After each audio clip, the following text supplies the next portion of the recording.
for warmth, nice and calm. You almost there. Yeah, I did it.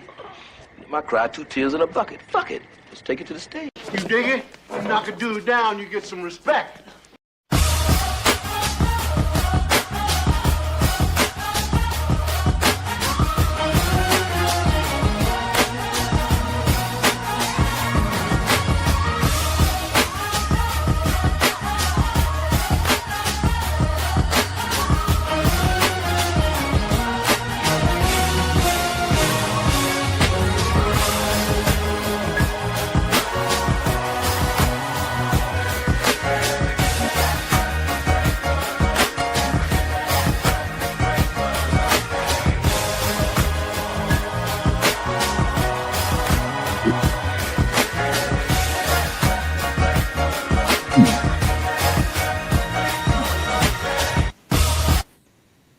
Hey, what's going on?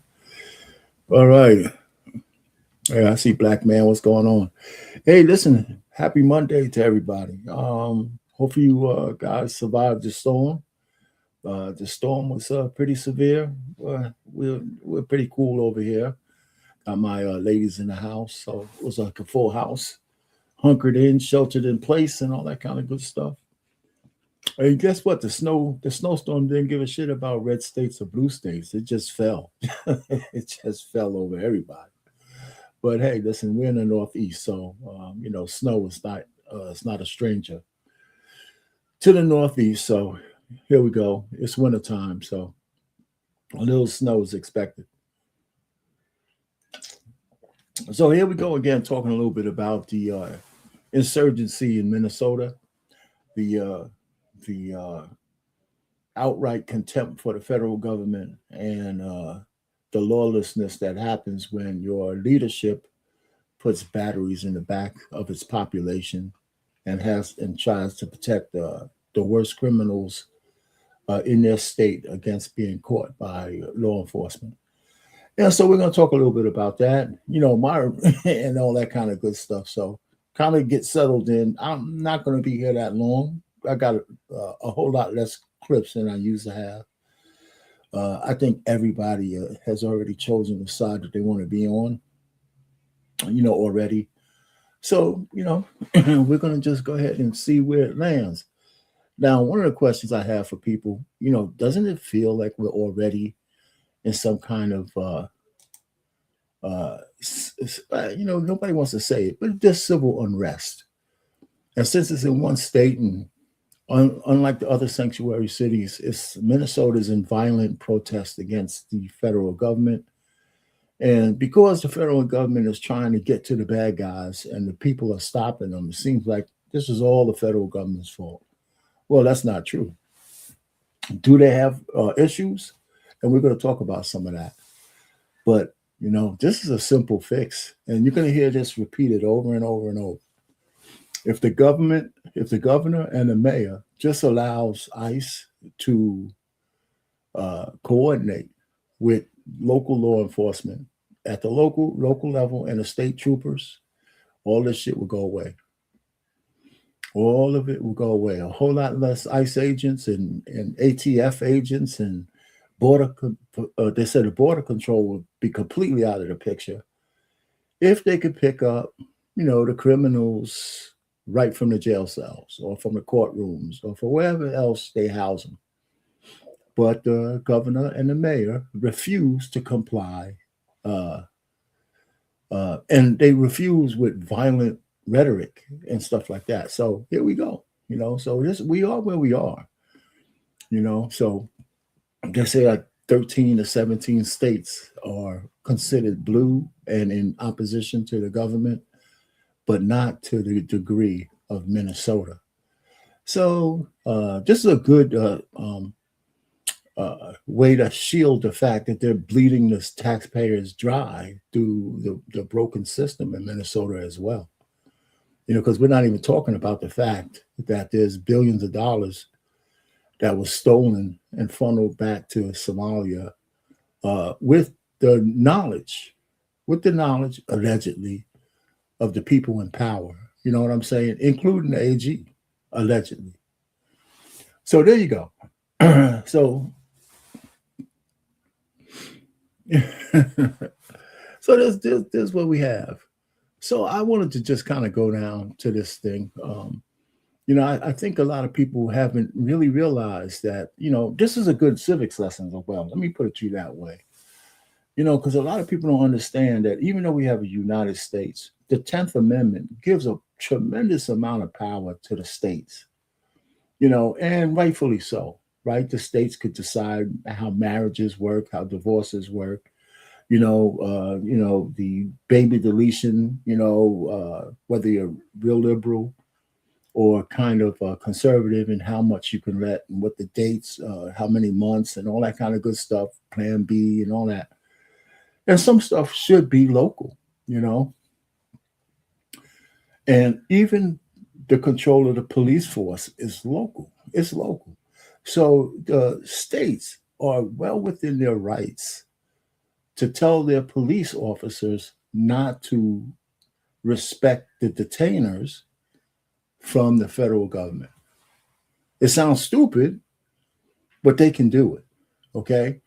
However, the states cannot stop the federal government to go into a state to get the criminals. You can't protect the criminals from the federal government by declaring yourself a sanctuary. And that's where the rub is, right? That's the rub. They're trying to protect, they're saying they're protecting the citizen, but they're really trying to protect the ideology of the liberals and the Democrats of flooding this country with illegals so they can get a new voting bloc. And guess what? They're trying to replace your black ass, and we'll get to some of that as well. So I just don't think people are really looking at this right, because their eyes and their mind is jaundiced based on their ideology, based on their hatred of Trump, based on the fact that, some people think anything goes, the individual rights are more important than the rights of the society. So there you have it. Complete unrest in Minnesota. And so the other blue states are bad enough, but they haven't, even Chicago hasn't risen to the level of Minnesota. And so, and I think, let me say it right. I think it's a good thing that we're starting to see that the rot and has been exposed. That there's forces in certain states that don't believe that this country should be sovereign, that we should be the ashtray to the world and just let anybody come here and feed off the tit of the American taxpayer. And if you agree with that, okay, that's your business. I think it's idiotic. The reason why Social Security is always saying that it's going to run out, it's not an endless faucet. Some of these people are siphoning off Social Security benefits by the billions. By the billions. And so if you worked your whole life and you want your Social Security, and you only can hope it's there 10, 20, 30 years from now, well, guess what? These kind of things draw off that reserve. Well, there's probably no reserve. I mean, we're spending it as fast as it's going in, faster, right? Because it's less workers than the people who are alive drawing money out. So there you go. It's like a Ponzi scheme. So let me ask you guys a question. Let me ask y'all a question. Have you ever wondered why these riots are not going on in the red states or even in the blue cities that cooperate with ICE? Have you just answer that question and you'll have the answer to Minnesota. Just think about it. The people, the ICE sends maybe one or two agents in, pick up the criminals they need to pick up. They don't have to go through 1,000 people screaming and blowing whistles, ramming their cars and things of that nature. They just pick the guys up and go. No collateral damage. Like if you're out of compliance, they're not looking for you. And if they could pick up the criminals from the jail, most likely y'all won't even have an encounter with ICE. But when ICE has to put 1,000 people in the street to get the same amount of people, they're going to pick up anybody that they find who is out of compliance, and you're going to be subject to deportation. That's just how that works. It's common sense. And so the powers that be in Minnesota, have done a disservice to their population. And so and then they ratcheted it up when they found the martyrs that they were looking for, right? So they found a couple of martyrs, right? Renee Good and Alex, what's that? Petrie or whatever his name is. They found 2 martyrs, okay? Now, did either one of these people deserve to die? Absolutely not. Neither one of them deserved to die. But did they put themselves in harm's way? Yeah, they did. Were the ICE agents for good? Did he have to shoot? No, he didn't. No, in my opinion, he didn't have to shoot her, but he did. But she gave him enough out that I don't think anything's going to happen to him. Whether it should or not is above my pay grade. She did hit him with the car, but he got out of the way. And whatever injuries he sustained weren't bad enough for him to have to shoot. The fact that he was able to shoot so clearly and so on aim under that kind of duress kind of said he wasn't in that much trouble, but she put herself in that situation.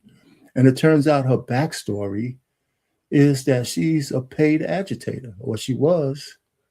She was traveling around the country doing this kind of stuff, from what I hear. Same with this guy, Alex. I don't say the same. Did he have a right to carry his gun? Absolutely. They have a right to carry law in Minnesota. But just like you can't carry your gun in the courtroom, even though there's a Second Amendment right to have one, I think it's not prudent to carry your gun into a skirmish with ICE agents. Did he deserve to get shot? Did 4 ICE agents couldn't subdue the guy, or 5? And the guy who got his gun, was he negligent for not saying, I got his gun? I think he was. I think he should have said, hey, I got his gun. This guy's just an asshole screaming on the floor, and nobody had to shoot. But there was video that the guy who pulled out his gun fired a round into the ground. It seemed like that was true. And any bullet going off in that vicinity, all the other ICE agents could have thought it was coming from the guy on the ground. So we'll see what the investigation says. But these 2 people are now being used by the radical left and the mayor and the governor, the compromised mayor, by the way, and the governor, the Manchurian candidate, to bolster the ideology of, we want to keep as many illegals in our town as possible, and we don't care how many of our citizens die to do it. That's my opinion. They'll feed and put batteries in the back of as many liberals as they possibly can to try to keep the government out. And we're going to talk about that a little bit more. And and this is my opinion. That's what I see going on. Because I try to relate all of this to how we would treat regular cops. If we had regular cops trying to make an arrest, how many times do we see videos where these guys screaming everybody, you better not come in here, get out of here. You can't try to aid some of the guys I'm putting on the ground. You can't interject yourself into their arrest, whether you have a gun or not. So what makes you think that's different with ICE, who don't run on the same rules as a local law enforcement agency? So there you have it. 2 people who needlessly died because they had batteries in their back to try to think that they're bigger than the law and they can interfere with regular law enforcement operations. So whether they're ICE agents, were complicit. You know, that's what the investigations have to come up with. You know, that's what that has to do. So we'll just go from there on that one.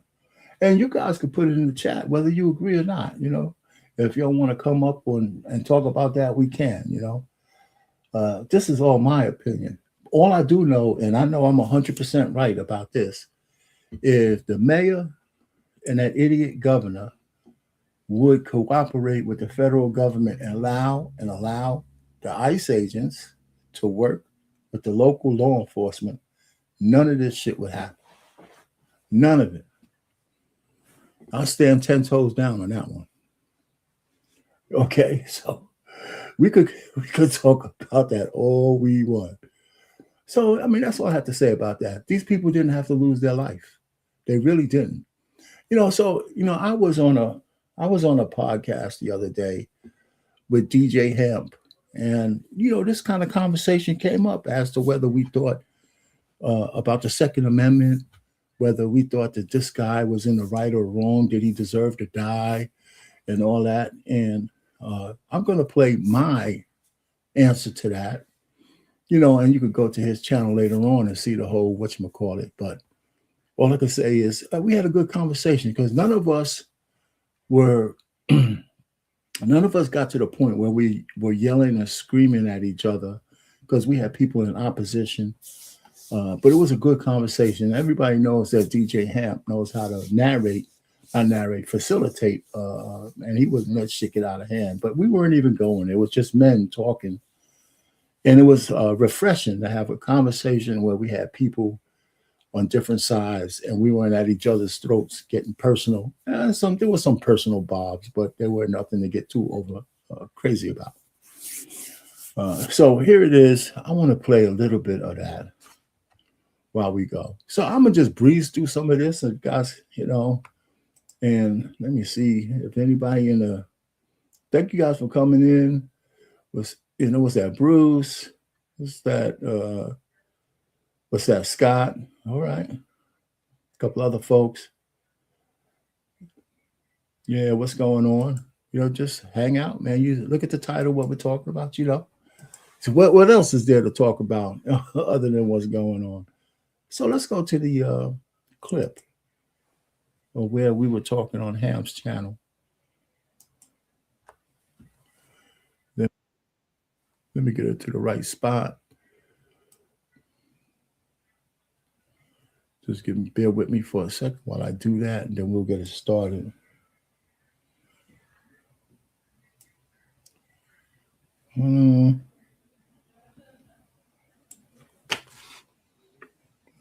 Okay. Sometimes it's hard to speed this up. All right, so we're going to go ahead and get it started from here. Bear with me. Let me go ahead and share that.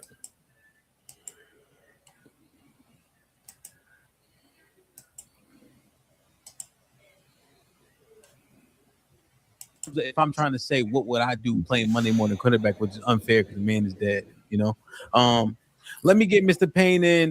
We'll circle it back around, man. There's a lot of strong opinions in the chat. The link is open, man. I know that camera be spooky. I know, but you'll be all right. Hey, what's Mr. going Payne, on? what's going on? Yeah, what's going on, Hemp? Can you hear me? Yes, sir. Hey, gentlemen, what's going on? Hey, listen, man, I got a whole different take on this. First of all, the investigation has to ensue. I do believe that the federal government should let some state actors be actively in the investigation. Mm-hmm. Listen, we can't. This shit didn't happen in a vacuum. The people of Minnesota have been openly violent against ICE. So when you see a man walking up to you armed, you're already hyped up. And one of the things that nobody wants to talk about because the conservative messaging stinks. If the mayor and the governor would allow ICE to work with the police or would allow their police force to work with ICE, with those detainers, all this shit would go away. Because they would be able to get the people they want from the jail cells, from the courtrooms, from places of safety. And 2 men can go get that criminal as opposed to putting thousands or hundreds of thousands, not hundreds, but thousands of cops out there to get 1 man because they got to fight with the citizenry to get to their targets. So does this guy deserve to die? Well, let the investigation do it. But if you, listen, if you're a gun carrier legally, you're walking up to armed men with a gun on in this kind of environment. You know, and tend to expect them to think that you're not a nefarious actor. It's just not, it's nonsensical. And so, you know, did he deserve to die? I mean, let the investigation come out with that one. But but what you think? These guys being hyped up. What you think? But let me get to the main point. Well, first, let me ask you what you think. Okay, go ahead. I'm sorry. What you think? Did he deserve to die? No, I didn't say that. I'm asking. No, he didn't. I'm not going to say the man deserved to die. He deserved to be a person who should be responsible carrying a firearm in opposition to ICE agents who are already hyped up. Okay. It's like me going, if I'm a Crip and I'm walking, and I'm in opposition to the Bloods and I'm walking in their territory fully armed, what are they going to expect? Okay. So play stupid games sentiment. Now, what was the main point you were trying to make? The main point is, I'm telling you, all this goes away if the mayor and a governor stop talking that bullshit and let the police and ICE work together so they can get the worst of the worst illegal immigrants out of the country. And we got parallels. We remember when CIA and FBI couldn't work together and the World Trade Centers fell. Do you think, and now we have 2 police organizations being disjointed by ideology, and who knows who's being released into this country? They ain't all just murderers and rapists.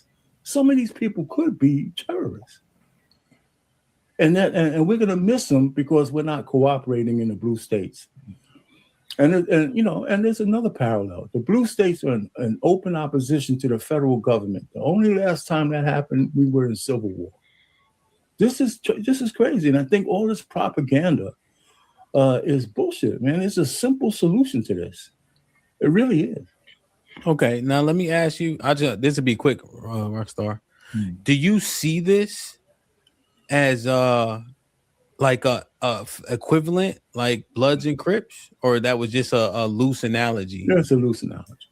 Okay, but the citizens that are in opposition and therefore exercising the right to protest, how do you see them though? Well, no, exercising your right to protest. No, but how do you see them though? Like these people in Minneapolis, like do you see them as agitated? They're not a monolith. There's people who are really protesting, and there's people who are in violent opposition. It's not just, these are not peaceful protests. Okay. Is it the majority that are peaceful in your opinion, based on the videos you referenced? Are the majority? You can just turn on YouTube. If you stand in front of a ICE car going or coming from a scene, that's obstruction of justice. And they've been too lenient. They should have been busting their heads and throwing their asses in jail just for standing in front of a car. So and they're too lenient. So now it's kind of built up. But I'm saying all that stuff is so unnecessary because the leadership is using their citizenry as pawns to prove a political point. And it's working. Yep, that's the end of that one. So you guys see where I'm coming from on that one. All right. There was a question. There was a statement here. It said his gun was holstered. All right. So his gun was holstered. Okay, great. He had, like I said, he had the right to carry his gun. He had the right to protest with his gun. But just having the right to carry and have your gun doesn't give you carte blanche to do everything in every situation. For example, the guy can't go into a courtroom with his gun. Can't go into a federal building with his gun. I don't think he could go into a school in the classroom with his gun, right? So you cannot interfere and get in the way of ICE agents doing their duty physically with a gun. Now, he didn't physically jump on an ICE agent, but when the ICE agents was trying to detain this one lady that they were pepper spraying the hell out of, he went over and got inside in the way of the agents, fully armed, right? And he could say oh, he was trying to help her, but you can't help her. He couldn't help her because he's in the way. Just like if somebody saw a cop subduing a criminal and it looked a little rough that he was subduing or they were subduing this criminal, you can't go in there and start pulling the freaking cops off or getting in the way and covering the criminals so they don't get hurt anymore. You can't do that. Oh, you can do it, but you'll face consequences. So if you have a gun and you go in into what these guys are on edge anyway, with thousands of people blowing whistles and throwing them and calling them mothers and everything out of God, and you come up with them and you are in opposition to them and you have a gun on, this shit is already a volatile situation. And now you're tussling and you have a gun on. Whether you pulled it out or not, it's at a different level already. That's my opinion. You could say you think it's different, but if you honestly look at it from a non-jaundiced eye, if he was unarmed, he wouldn't have got shot. If he was unarmed, if he didn't have a gun, he wouldn't have got shot. In my opinion, so it's a bad situation. So I'll give you that. Nobody wants to see people die. I certainly don't. Okay. So what else do we have going on here? One of the things I want to be fair about is that I think the Republicans have made a lot of mistakes in this situation, both from messaging and their actions. I think their message was wrong from the beginning. We know that not wrong, but the way they said their message, when they said they're going to get the worst of the worst illegal aliens out of the country, what they really probably should have said is based on the law that if you're in this country and you're out of compliance with our immigration laws, if we catch you, you're subject to deportation. That's what they should have said. They should have let it be known that, yeah, they might want the worst of the worst, but anybody, anybody, your grandmother, your niece, your uncle, your father, and anybody who's in this country and you're out of compliance with our immigration laws is subject to deportation. That was the only message. And you can just caveat that message by saying, we're looking for the worst of the worst. And we're looking for the police, local police, that when they catch these guys, first ask them whether they're here legally or not. Do you know that there's police force in the blue states that are not allowed to even ask a murderer, a rapist, a child molester, anybody? They're not even allowed to ask them whether they're in this country legally or not. They're not even allowed to ask them that. Why? There's so many, listen, if we leave this country up to the liberals, we're all going to die. We are. Especially like those white lady liberals, we're all going to die. Our country will be going into toot sweet. There's the way they vote and the things they believe in. I think that if they were in charge, we'd have a bull-nose ring president before it's all over. Anyway, that's just my opinion. Anyway, so their messaging was wrong. The Republican messaging was wrong. Period. They should have told it like it is. They shouldn't have tried to soft shoe it and tell the world they're only going after the worst. Right? There's no statute of limitations on being here illegally.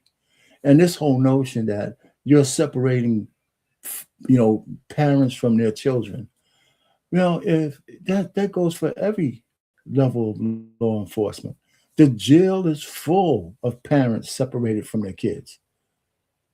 Every jail, federal jail, local jail, everyone. We can't we can't leave criminals on the street just because they have children.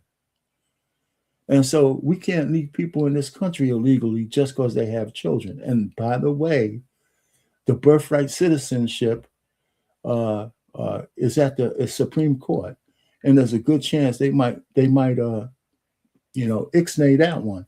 And that's another one that the Chinese took advantage of on the backs of blacks, right? Because the 14th Amendment belongs to us. And everybody, they never said thank you. You know, you know what I'm saying? You know, they never said thank you to us. Everybody, everybody who has civil rights in this country, they did it on our backs. And that's why they want us to get involved in this immigrating shit, man. You know, if immigration continues to go unfettered or did continue, guess who's going to get hurt first? Guess who that bastard in Chicago mayor hurt the most with his unfettered immigration and the money he spent? Guess who's getting hurt the most? Yeah, your black ass. That's right. You know, when those so-called beloved Democrat liberals that you fucking guys love so much and vote for all the time, yeah, every time they get a chance, they give you a banana right up your fucking tailpipe. You know what I'm saying? I mean, and you don't have to live 100 years to figure that shit out. You know, so here's another one. That flood of illegal aliens was in direct replacement of your black ass. You know what I'm saying? It's just as simple as that. You know, and we're sitting down here equivocating as to who we should be supporting because we hate Donald Trump and he's a racist. You know, I mean, if you lived through slavery, the most severe form of racism, your great-great-great-grandparents, they survived enough to have kids, and somehow your black ass is here now. I think we defeated the worst of the racism. It's still out there, but somehow we're thriving. We got more black millionaires in this country than we have anywhere else in the world. You got a job, you're feeding your family, you can speak English, you can do all kinds of things, just like anybody else. And we own a piece of this country. And guess who has receipts? Black people. More than any lazy white fucking person around here and anybody else. We have built-in historical receipts that this country is as much ours as anybody else. Blood, sweat, and fucking tears. And we're willing to give it up and let some fucking people just come here and just mooch off the system, you know, because we have bleeding hearts. We got to stop being idiots. Anyway, back to the Republicans fucking up, okay? You know, I just say, you know, again, I said it about the immigration posture. You want to get the illegals out, no matter who they are and what they did. If they're illegal, they need to be in compliance, so they got to go. The obstruction arrests in the blue states. As soon as, and you know, we all see the videos of this, right? When they say that peacefully protesting and all this shit. Miss me with that shit. We can't, you know, it's like we can't believe our lying eyes. The very first time one of those liberal assholes stood in front of a ICE agent coming or going from one facility to another, that's obstruction of justice. And they should have been arresting every single one of those guys from the beginning. All the videos should have shown them getting their heads busted in if they wouldn't move, or putting zip ties on them and loaded into a bus and charged federally for obstructing justice, because each one of those caravans are going to an arrest, coming from an arrest. They're on official business. We can't go out and put ourselves in front of cop cars trying to answer a 911 call. And you can't call that a peaceful protest because I'm blocking the road peacefully. Bullshit. You're blocking the road. And the only thing I can't do is run your ugly ass over.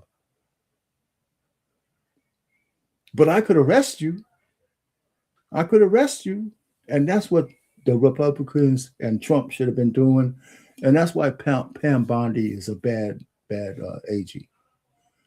And Kristi Noem is one way or the other, both of them. They should have been arresting people from the beginning. Okay. Now, here's where Kristi Noem made a big mistake, okay?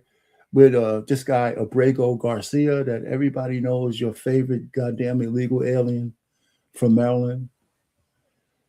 When they arrested that guy, he was, first of all, he's in this country illegally. But they wanted to prove a point that he was a gang member so bad, they muddied the waters. Because there's no question that he entered the country in 2011 or some shit like that, maybe earlier, illegally. And he's still here illegally. But they wanted to prove a point that he was some Tren de la Vaga and they needed to send him to the worst prison. So the first thing is, by trying to oversell that he's a bad guy, as opposed to just saying, listen, he's here illegally, he has no paperwork, we're going to deport him. Or he can't go to El Salvador, we'll send him somewhere else. Everything else was extra. Kind of like what they try to do in the OJ trial, plant blood and shit like that and all that stuff to try to get a conviction or put a lying policeman on the stand when they didn't need to have to do that. All that stupid shit, okay? They should have just kicked his ass out like any other illegal immigrant. Who cares if he was a gang member? That's one. Then they send him to El Salvador. And then they show all you fucking bleeding heart Americans that savage place that they keep break those men. You can't show Americans that.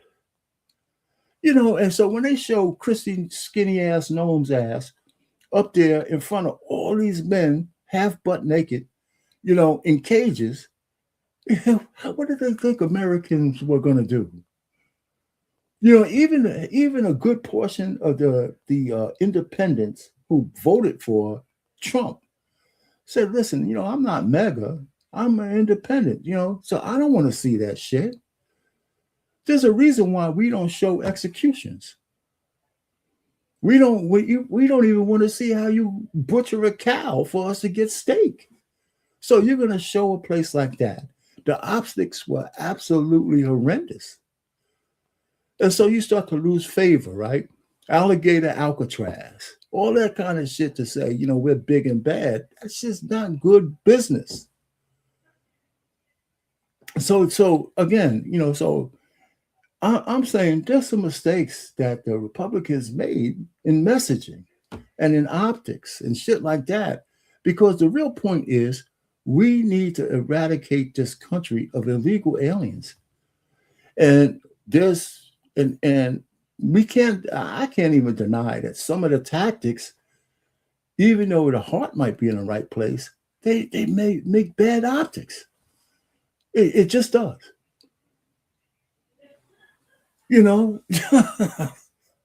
It's so sometimes, man, these guys are they're what's the saying? They're educated way beyond their intelligence levels. Some shit should just be plain simple common sense. Okay, so now we got the two shootings. So and there's more than that. So some are not as popular as these two because it's in Minnesota. And so the Republicans are losing on optics, even though the same people and a lot of Democrats too will still tell you we need to get the illegals out. But when it comes to choosing sides, they're going to choose the sides of the idiots. All right. Okay, so here's another thing. I think the Republicans are making a mistake. And I think this is Pam Bondi.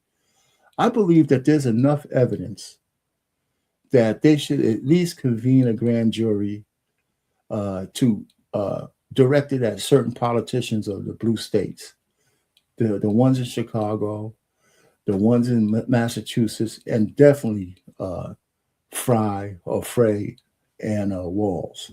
They've said enough on TV that I think that they're guilty of sedition, at the very least. And you guys go look up.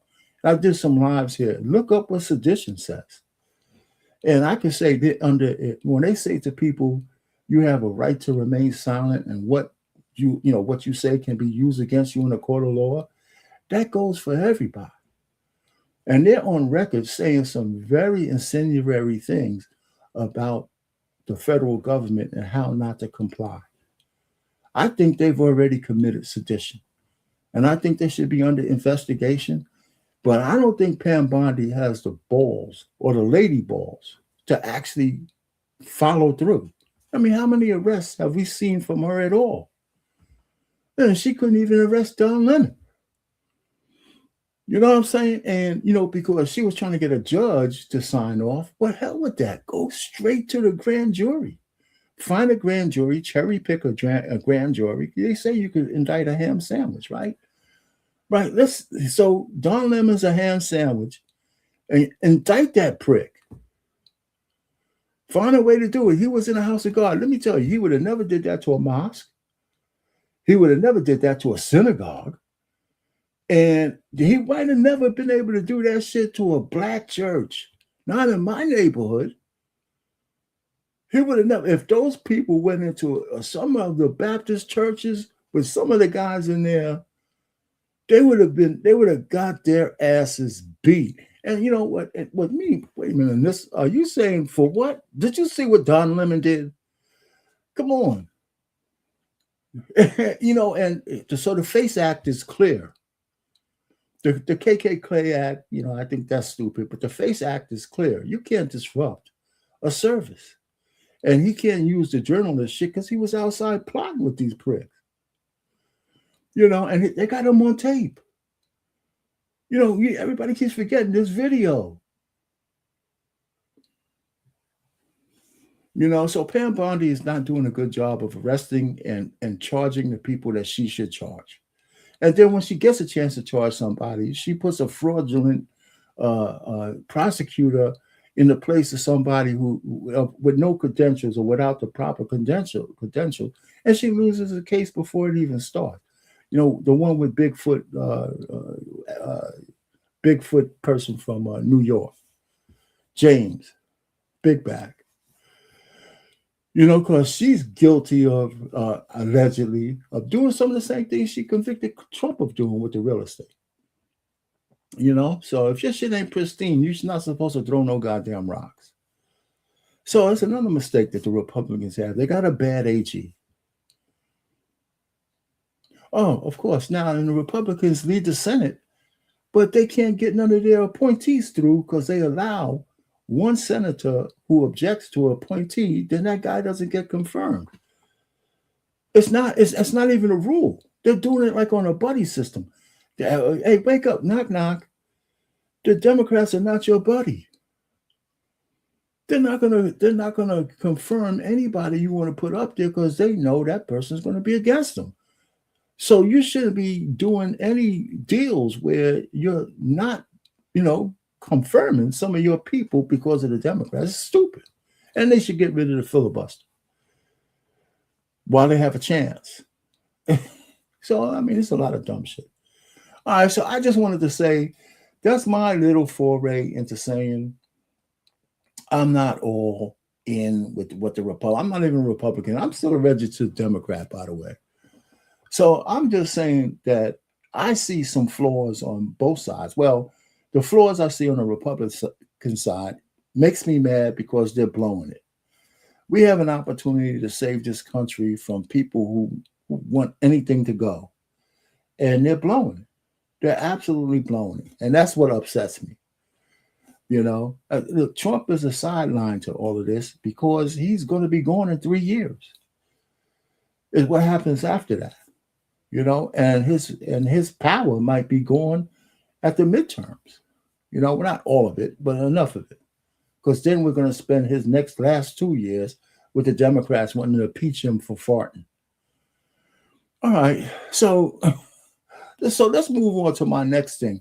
And this is all because Minnesota is the nexus of a lot of things, making us realize that the opposition against the federal government is not just benign. It's actually now it's deadly. It's causing lives. It's hurting people. It's hurting citizens. And it potentially is letting the worst of the worst go, right? Because if I was a illegal alien, a spy, somebody who hates America, guess where I would hide? I wouldn't hide in the red state. I'd hide in a sanctuary city. I would hide in a sanctuary city. You know what I'm saying? So I would hide in a sanctuary city. Yeah, man. Yeah, man. Lemon. I don't know anybody who could try to defend Don Lemon. It's crazy. Anyway, so we got something else we need to talk about. Okay. And I appreciate everybody in the chat and this and everybody else coming up and stuff like that. And if you have something to say, I didn't drop the link, but I will, just in case anybody wants to come up. I should have dropped it a while ago because I don't have as many videos. I do have one big one, but I don't have many video clips like I used to. Not for this one because I didn't plan on. We was dug out today. I wanted to kind of keep this light and kind of fast and all that kind of stuff. But here's the thing that I really, another one that I really hope Black people don't fall for. Okay. This is what I hope. I hope we don't fall for this bullshit. Let me go back. This is the what am I doing? I hope we don't fall for this. Okay. This one, the new Black Panther Party, where this non-Black guy is trying to speak for the Black Panthers. And say to yourself before you guys fall for this, just like Black people, we fall for all kinds of bullshit. And let me just kind of segue. Aren't you tired of being used? Aren't we tired of being? We try to tout ourselves as the coolest people. We know street. We know when people are using us. We don't, we ain't no sucker and all this other bullshit. But how come every time when white people want you fucking guys to jump, they could just say anything, do anything, have a motherfucker come appear out of nowhere and say he's a Black Panther and we should follow this motherfucker off a cliff and put ourselves in the way of Somalians or any fucking illegal aliens who are trying to replace us, as a voting bloc in this country. And do you think they'll be thinking about your Black ass?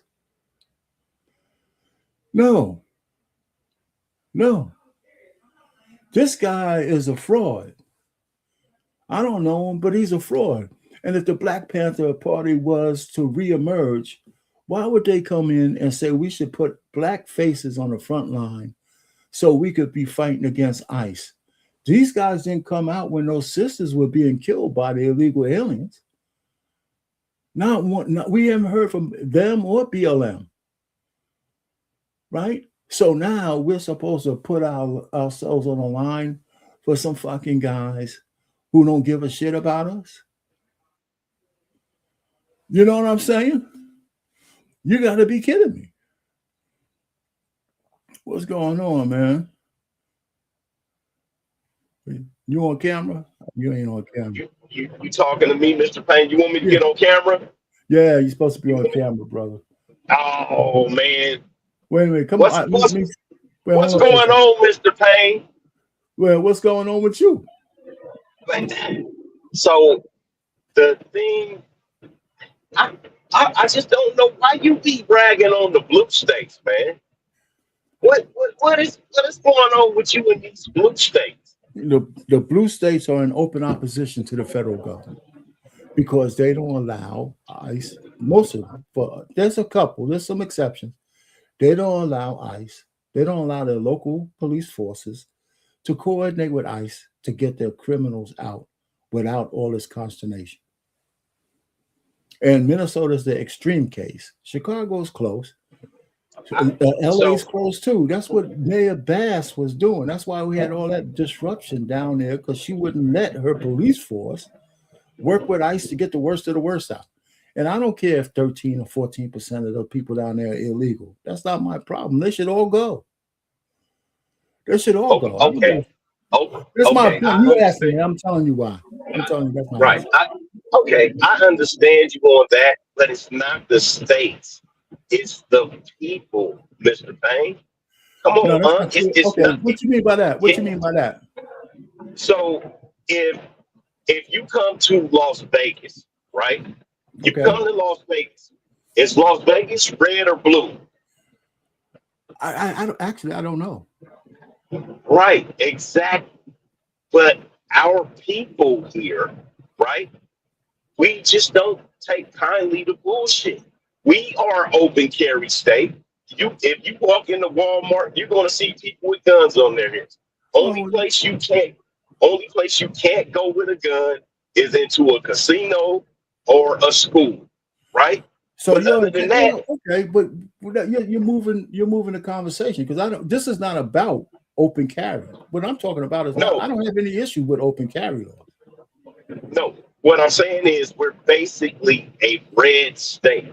Okay. But But we, the people here, not me particularly, because I don't give a damn about the Mexicans and them being here. If they came here illegally, maybe they should go. But I don't have a problem with it. I'm from LA. I live in Vegas. I don't have a problem with it. A Mexican person that's never took my job. A Mexican person has never did anything to anybody I know black in a harmful way.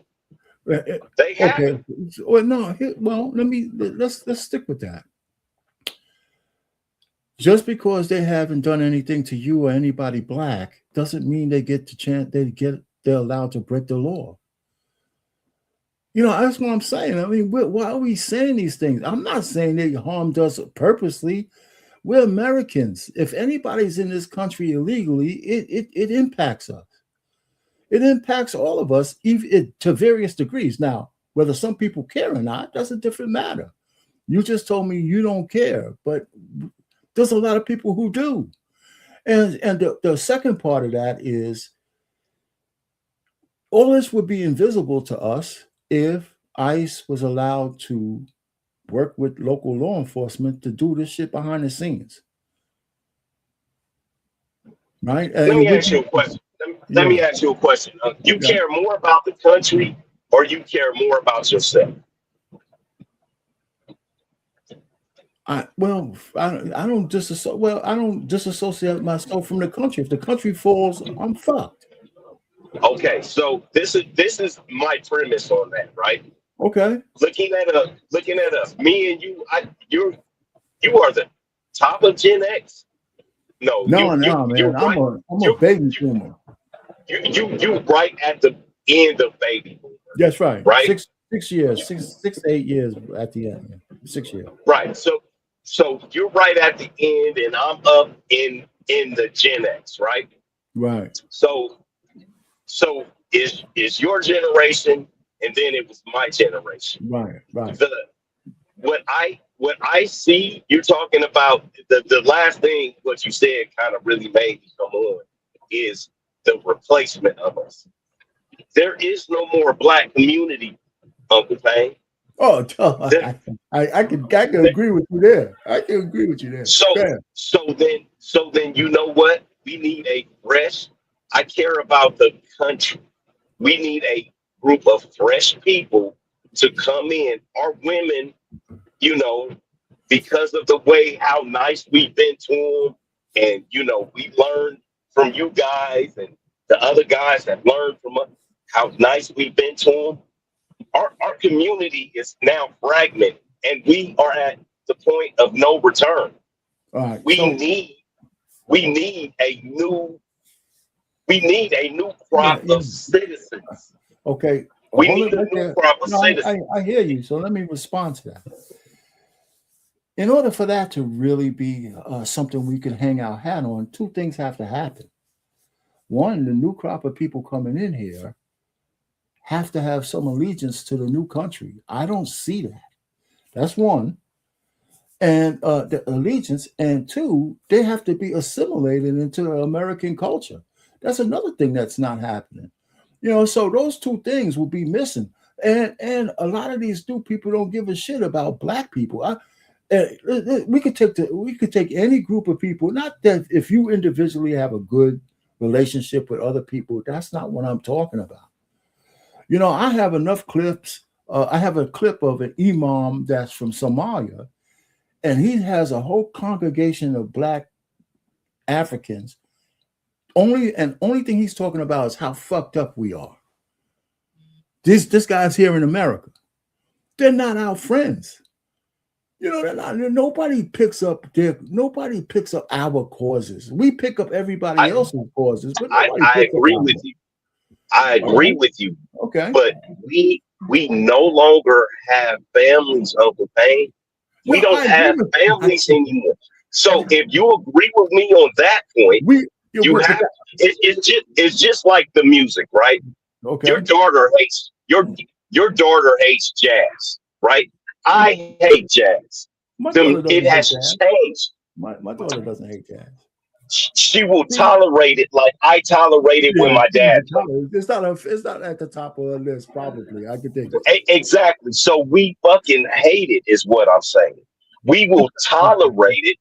We will tolerate it. When my dad played jazz, I tolerated it. When I had to go to my uncle's house, my uncle was a jazz musician. When I went to his house, I tolerated that shit. But it's just like squash. I'll never eat squash. I would have to starve. I love squash. Exactly. Because things have changed. Because we are different people now. I know young people who love squash too, but I hear what you're saying. Let me ask you on a topic. You had to eat grits too. I won't eat fucking grits. You know what? But I know my kids love fucking grits. No, they tolerate it. If you ask your daughters, I'm trying to tell you, we don't like that shit, Mr. Payne. Some of y'all don't. I'm just telling you, we can't make a blanket statement like that. Especially my daughters. Okay. Now, if they don't like something, I can't force them to eat it. I can tell you that. Exactly. And that's why I know that they don't have no problem with it. But here's what I want to say to you. What do you think about the fake Black Panthers coming up? Well, I don't think that they're fake. I think that the problem is things have changed. It's like rap music, right? I can't listen to rap music anymore because of the artists, right? And the music, it changed from LL Cool J, I'm Bad, to Lil Wayne with his pants hanging down on stage. It's changed into something else. So I can't stomach it anymore, right? And all of these new rappers, NBA Youngboy and all of them, it's no longer music to me. They have degraded the level of music. So the new Black Panthers, the focus and the vision of the actual thing has changed, and we have to accept and expect that over time that things will change. And us old guys, it's just like we don't like the Democrats because they want to have these trannies, and they want to, just like you said, they want to let everybody do everything, and they want everything to be okay. And we don't like that. But Mr. Payne, we have more years behind us than we got in front of us. It's no longer our world. We can't say shit. No, well, hold on now. Hold on. First of all, I agree that we have less in front of us, but what kind of, but that doesn't mean we shouldn't because everything that we did in the past is not bad. Some of that stuff is going to propagate into the future because some things have a quicker ending than the rest. If America falls, and it may, because there are conservative young people, by the way, but if America falls into this liberal soup that everything goes, we don't have no borders, and we're going to let people come in and just do their own thing, and you don't have to be a citizen, but you should have all access to everything we have, this country is finished. We're going to have men in dresses in the fucking, like they were in leading our soldiers. The Chinese have no such bullshit going on. Nobody, and even though we're not going to fight like that, the rot from within is going to kill our country. And, so the notion that we should stop talking, because here's what I would agree with. We should never have a president that's 80-something years old again. I don't think the president should be over 70 or 60, should be young, should be a younger person. So, but as long as we're still alive, we should keep expressing what we think. Now, some conversations I don't get involved with, like dating. I don't talk about that shit because it's a completely different thing than when I was here. But if somebody asked me how to be in a good marriage, I could tell them that. So, but the point really is, I hear what you're saying, so I don't disagree. So I'm not dictating how people should act. I just want to let them know that there's different mindsets out there. Wait a minute, I want to let them know that there's different mindsets, and it might be age related, but it ain't all bad. And some people might adopt that way of thinking, even though it's for the future. They're gonna shape the future. You gotta, you had guidance. That's what are you saying that the guidance of elders is no longer good because we're old? That's crazy. That goes against it's not valid. It's not valid. No, I disagree. Some of it I know you disagree, but it's not valid because I'm gonna tell you why. I'm gonna tell you why it's not valid. I'm gonna tell you why. I'm gonna tell you why it's not valid. Because where I'm at in Gen X, right? I'm in my early 50s, right? I'm in my 50s. Yeah. Everything has changed. You used to be able, women didn't used to say that they wanted a man that was over 6 feet and made $100,000. You know what I mean? So that for one has changed, right? And that is the main thing, because without families, there is no community. Without communities, there is no country. You know what you're talking about, more conservative and more family oriented, are those Somalians and those other people, those Mexicans, everybody else but Black Americans. Oh yeah, that's true. Every other race but Black Americans are much more conservative. And that's what you want. Unfortunately, I don't like it. But we want that the concern, but they're not. If they don't want to perpetuate America, they're not doing us any good. If I have a great intact family, and I'm Somali, these fucking people don't give a shit about America. They don't. They're just using this people that. You know what? You're segueing a little bit off my thing, but this is one of the problems we have.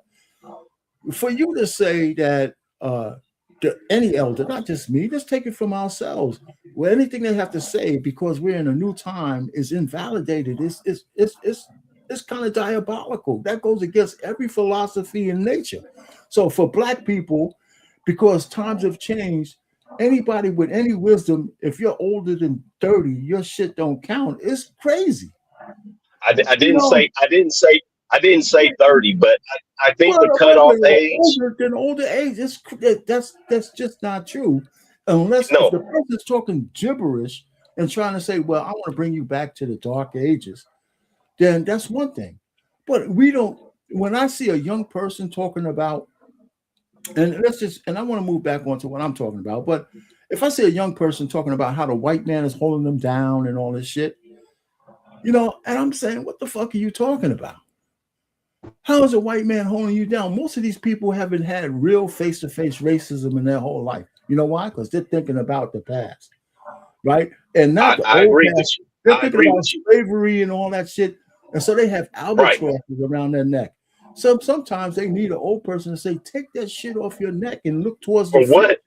Yeah, well, no, hold on. For what? It's not the same. What do you mean it's not the same? Mr. Payne, because when my nephews come to my house and they have their white friends with them and they put on Lil Baby or the Baby or Baby Bop or whatever, all of them is that nigga doing. Come on, stop.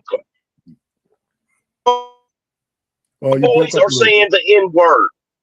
I know she keeps calling, but so what I'm saying is it's different because I wouldn't have allowed my white friends when I was young to use the N-word.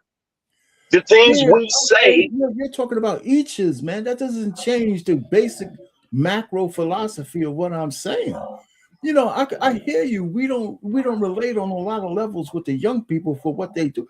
But to me, for them to not have anybody to want to impart some wisdom on it, whether they accept it or not, Exactly. That's a mistake. It's a It's mistake. not a mistake. It's a mistake by the elders. We If we you, if are you, we if are you, dinosaurs. no, it's a We are mistake. dinosaurs. Yeah, well, the dinosaurs' fossils still gave people insight. You know, so you know what I'm saying. You know what I'm saying. I'm telling you, if you're trying to dictate how Hey, they live, hey, what? Hey, let me say hey, this. Hey, Mr. Payne, I got it. Go ahead. Go ahead. I What you saying? What you saying?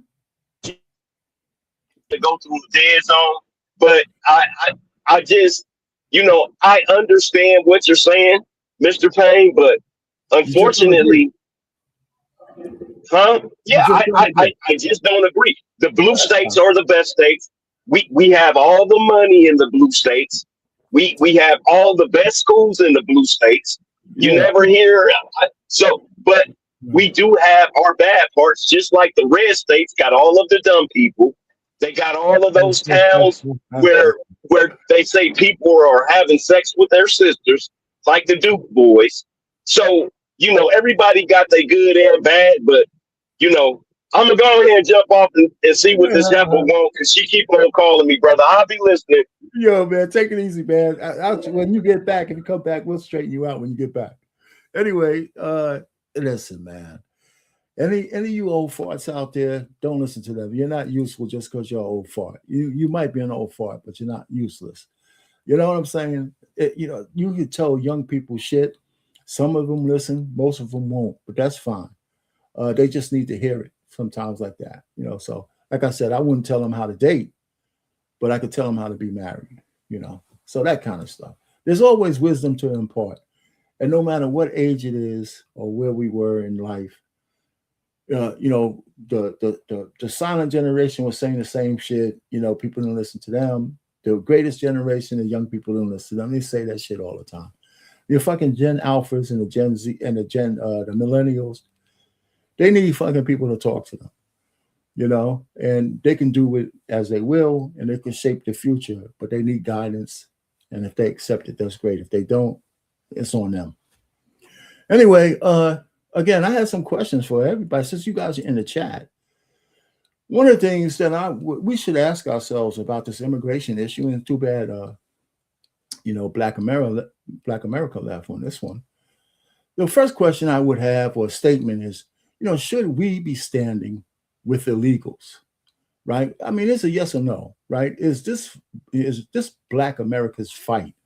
And it depends on the standpoint of how you're looking at the question, right? Is this Black America's fight? This whole fucking immigration thing. So it depends on where you stand, right? Should we be standing with illegal aliens? Yes or no? Should we as Black people be putting our fucking bodies and our security and all this shit on the line for illegal aliens? Just like some Black women put everything on there for transvestites and gays and all that shit. Should we be putting ourselves on the line for illegal aliens? Disrupting ICE, jumping in, all this other shit. Should we be doing that? And the answer is hell no.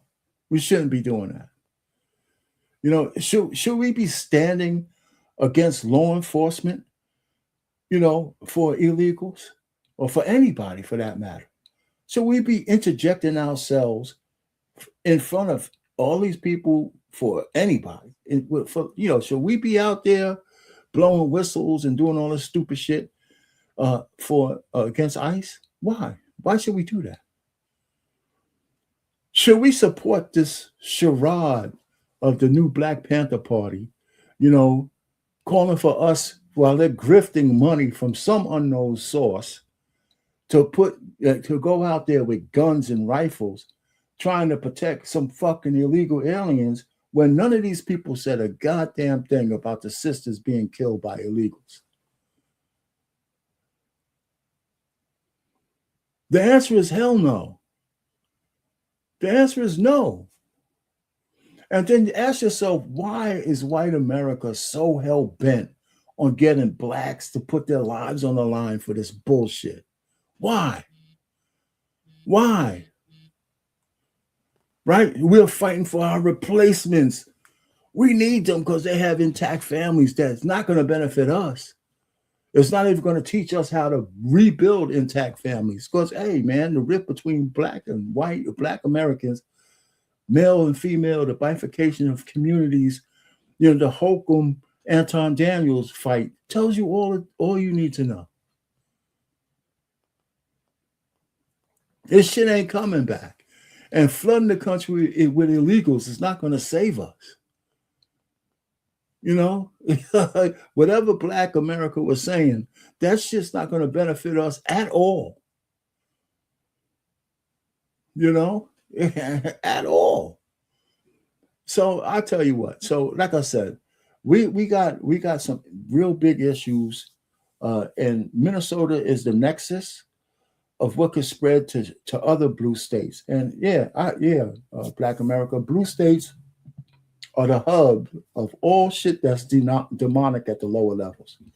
Those are the states with those great schools are teaching your kids about their sexuality of being gay and reading gay books. And Bradley has 2 fathers, right? Those are the states that's pushing, child mutilation, sexual mutilation, and calling it mutilation and calling it gender affirming care.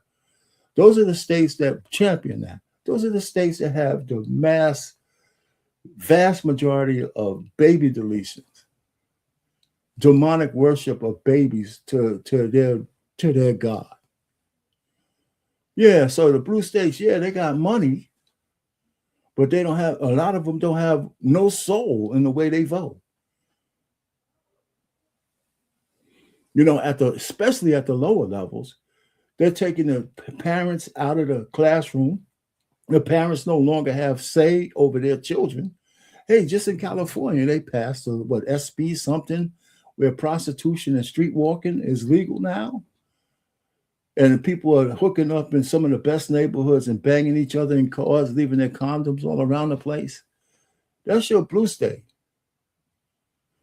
So they got money, but in worship to who? That's your blue state where a whole gang of assholes,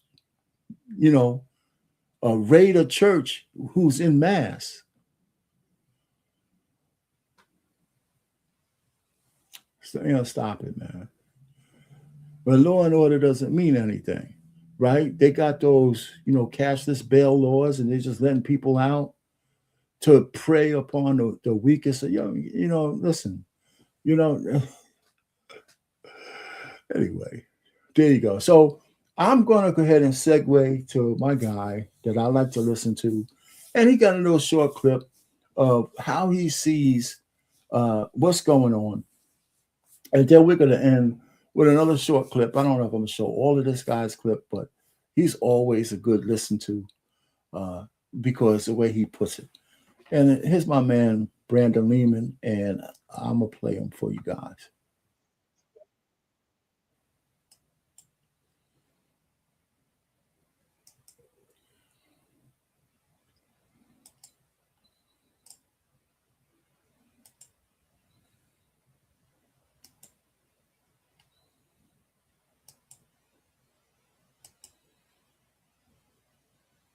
The situation in Minneapolis is on the verge of exploding after a fatal shooting by Border Patrol. Please make sure you guys hit the like button. I don't know if YouTube will suppress this video or not, but Minneapolis is in the midst of a full-blown insurrection. We're going to talk about why this is all happening because it actually has little to do with immigration. It's a much broader, more nefarious anti-America agenda at work here. And most importantly, we're going to talk about the new details that were exposed that reveal the true scale, organization, and sophistication of this anti-ICE operation. These protesters, if you can even call them that, are literally working with Minneapolis PD to trace, dox, and obstruct ICE. I'm not kidding. As always, like the video and subscribe to the channel. Please watch this one till the end. But let's start with the video from a couple of days ago of Tim Walz encouraging Minnesotans to cause trouble for ICE. I can't stress enough on this.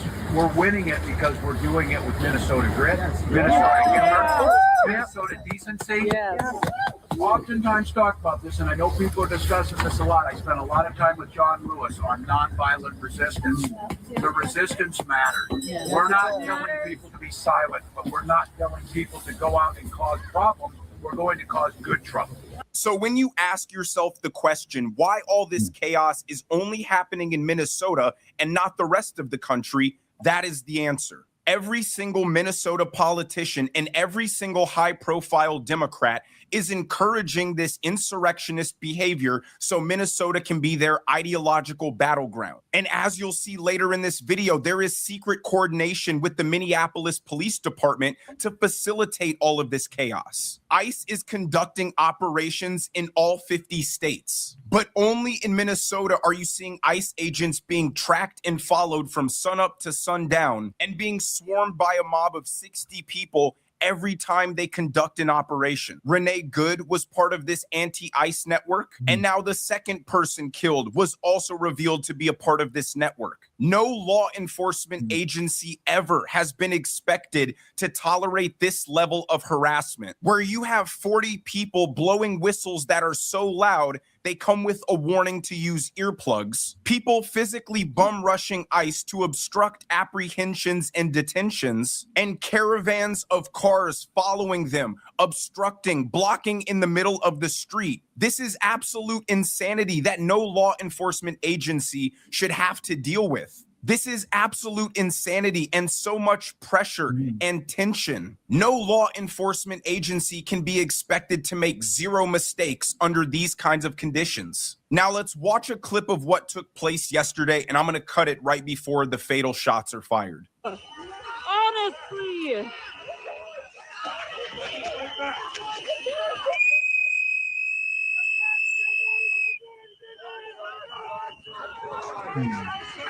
Now, right after that, the first shot is fired. And this is important because all of the agents take a step back and pause for a second. And then 4 more shots are fired subsequently after that. Now, from a different angle, you can see. Well, let me stop it right there. Hey, Coach. Hey, Coach, what's happening, man? All right, listen, yeah, I hear you. Listen, I don't think that those 4 additional shots should have been shot, but that's another story. What do you think about the situation? And not just that situation, the shooting, but in general, what's going on? You've been listening to some of this. Yeah, you know that there's people who are actually getting paid almost $60,000 to go around and actually harass ICE agents. Yes, I do know that. Yes, so, I don't know how much, but I know there's paid agitators. Yes. But think about it. You're getting paid $60,000, and it's more than one in each location. It's probably up to 50, 60, right? Because they at least had to form a big enough mob just to be of any, issue to slow it down. And the fact that they're paying people, right? So it's like they playing in our face. And, listen, man, I guess we want to be victims forever. No doubt about it. No, it's unfortunate. Especially the liberals, man. They're crazy. And let me go ahead and finish a little bit more. So we're going to talk because I just got him and a little bit more. I mean, it's a short one, but I needed to stop it. But let's go. One of the agents disarmed the man on the ground. And the leading theory at the moment is that agent accidentally discharged the weapon. This happened while multiple agents were yelling, "Gun, gun, gun," implying that the other agents probably assumed that this discharge was coming from the man, which led to the 4 subsequent fatal shots. Let's take a look at this close-up, which shows the agent seemingly discharged the weapon, and you guys can let me know what you think in the comments.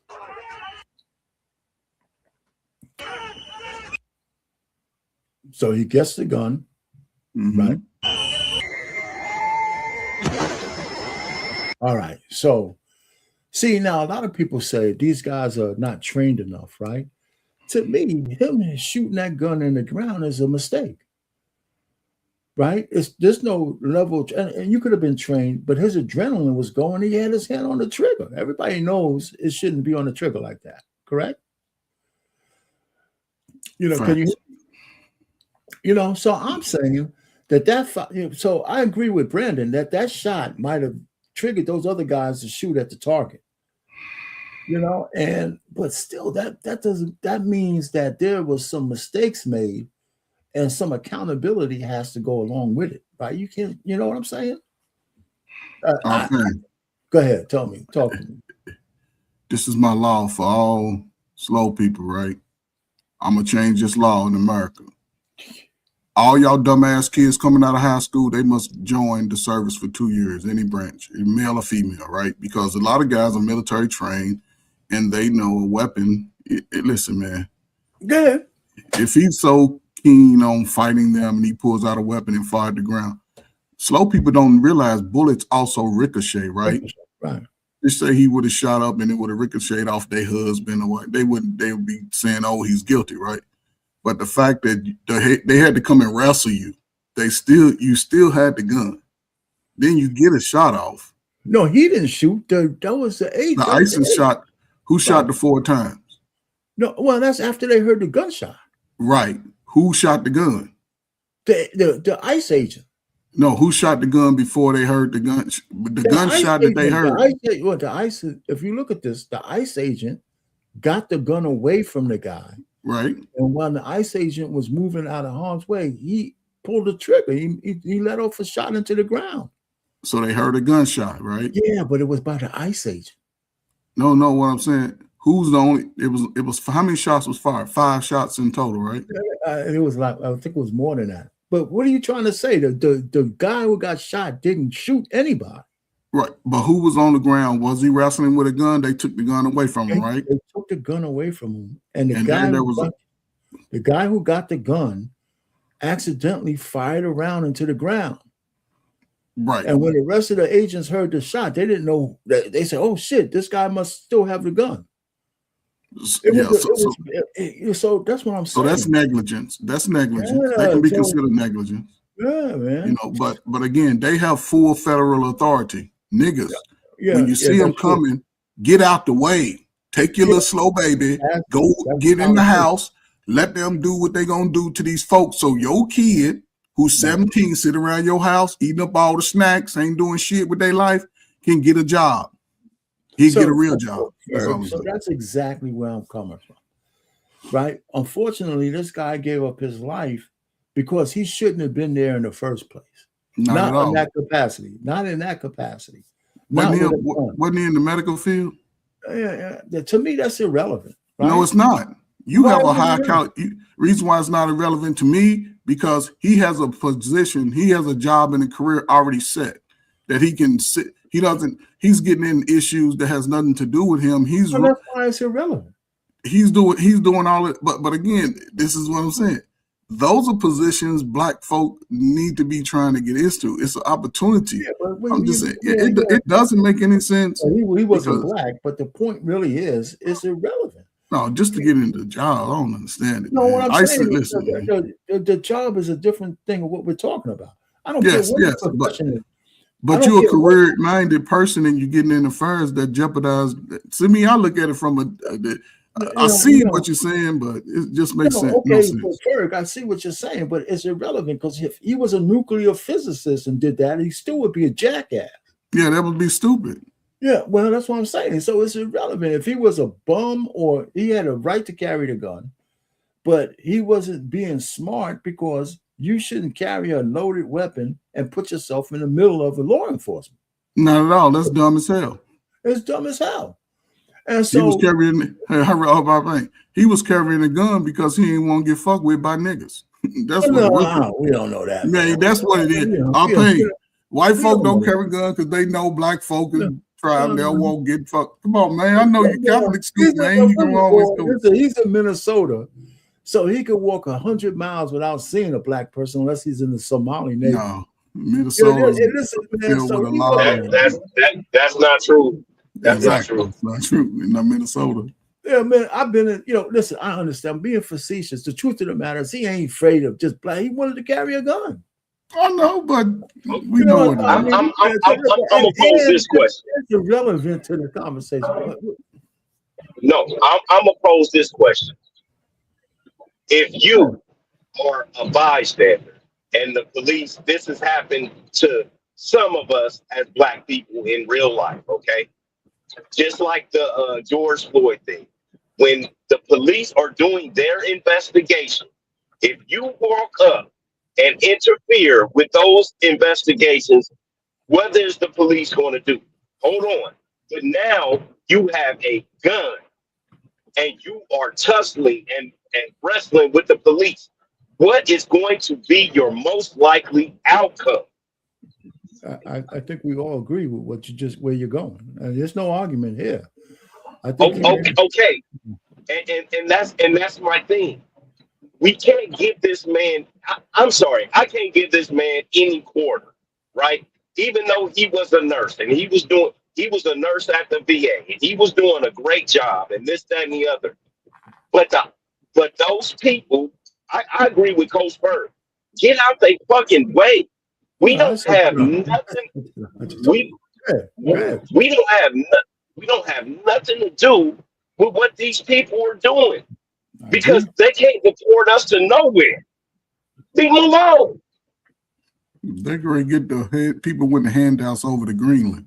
Everybody over there begging for welfare. They're going to have to go over and start over. We'll see how it turns out. Here's a guy. He says he's a white dude from out there. He says, hey, listen, the truth of the matter is what we see on the media, it looks like it's like everybody's out on the street. I mean, common sense says there's a whole bunch of people minding their business. But they're not. But you know what? You don't need to have a majority to be loud. Right. You don't have to have a majority to be loud. And you're saying, well, a lot of these people are being paid. So anyway, let me go ahead a little bit more of my man here.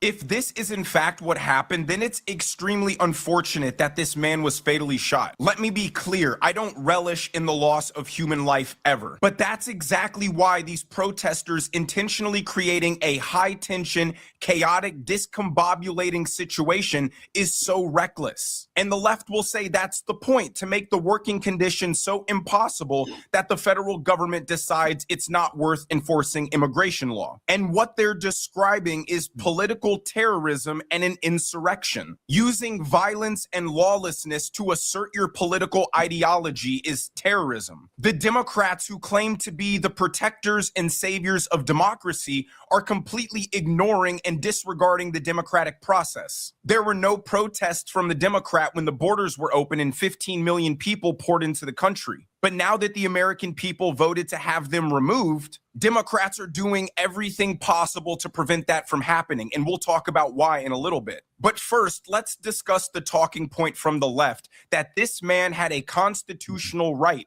to carry a gun. And carrying a gun legally to use deadly force explains why this is all clear, unified message that ICE operations move forward to this, and so we can get to this part. Need to stop. Let's take a look at a couple because it really explains why this is all happening. It gets to the bigger picture. Governor Kathy Hochul said Secretary Noem offered assistance to New York ahead of the impending snowstorm. I shared that the fastest way to help is for ICE to back off so people feel safe accessing warming centers, shelters, hospitals, and houses of worship. So they don't want FEMA assistance in the midst of a snowstorm. They just want ICE to leave. Tim Walz said, I just spoke with the White House after another horrific shooting by federal agents this morning. Minnesota has had it. This is sickening. The president must end this operation, pull the thousands of violent, untrained officers out of Minnesota now. So not, okay, we'll finally work with the federal government and give you access to arresting migrants in the jails. No, you just need to leave the city entirely. AOC said Americans are being killed in the streets by their government. Our Constitution is being shredded and our rights are dissolving. Resist. Senate Dems should block ICE funding this week. Activate the National Guard. We can and must stop this. So she's just full out calling for an insurrection and possible civil war. And finally, hair gel Gavin Newsom says no new funding. Kristi Noem must resign. Greg Bovino must be fired. Suspend the lawless mass deportation raids nationwide now. ICE is no longer just deporting dangerous criminals. Now, that part of the video. why this is all happening. This isn't happening due to some altruistic humanitarian support of immigration. This chaos in Minnesota is being fomented by Democrat politicians and being allowed to perpetuate because mass migration destabilization is the main weapon used by Antifa, the anarchists, the globalists, the communists to destabilize America and implement communism. You didn't see this level of protest against deportation in Trump's first term, but you see it now. Why? Because the open border mass migration during Joe Biden wasn't just an accidental whoopsie. It was a massive monetary investment by all those parties working against America. Tax money flowed to NGOs to facilitate the migrant crisis. Between federal, state, and local tax dollars being used to home migrants, to feed them, to educate their children, to give them free medical care. We spent probably $500 billion. This was an investment to bolster the population of blue states for apportionment, protect these people with rigorous sanctuary policies, and then give a pathway to citizenship for 30 million people who would be lifelong future Democrat voters. And what you're seeing now is a concerted, coordinated, institutional effort to protect their investment. Don't you ever wonder how a decade... All right, guys, what do you think about what he just said? He said a whole lot. Yeah, I think everything he said was bullshit.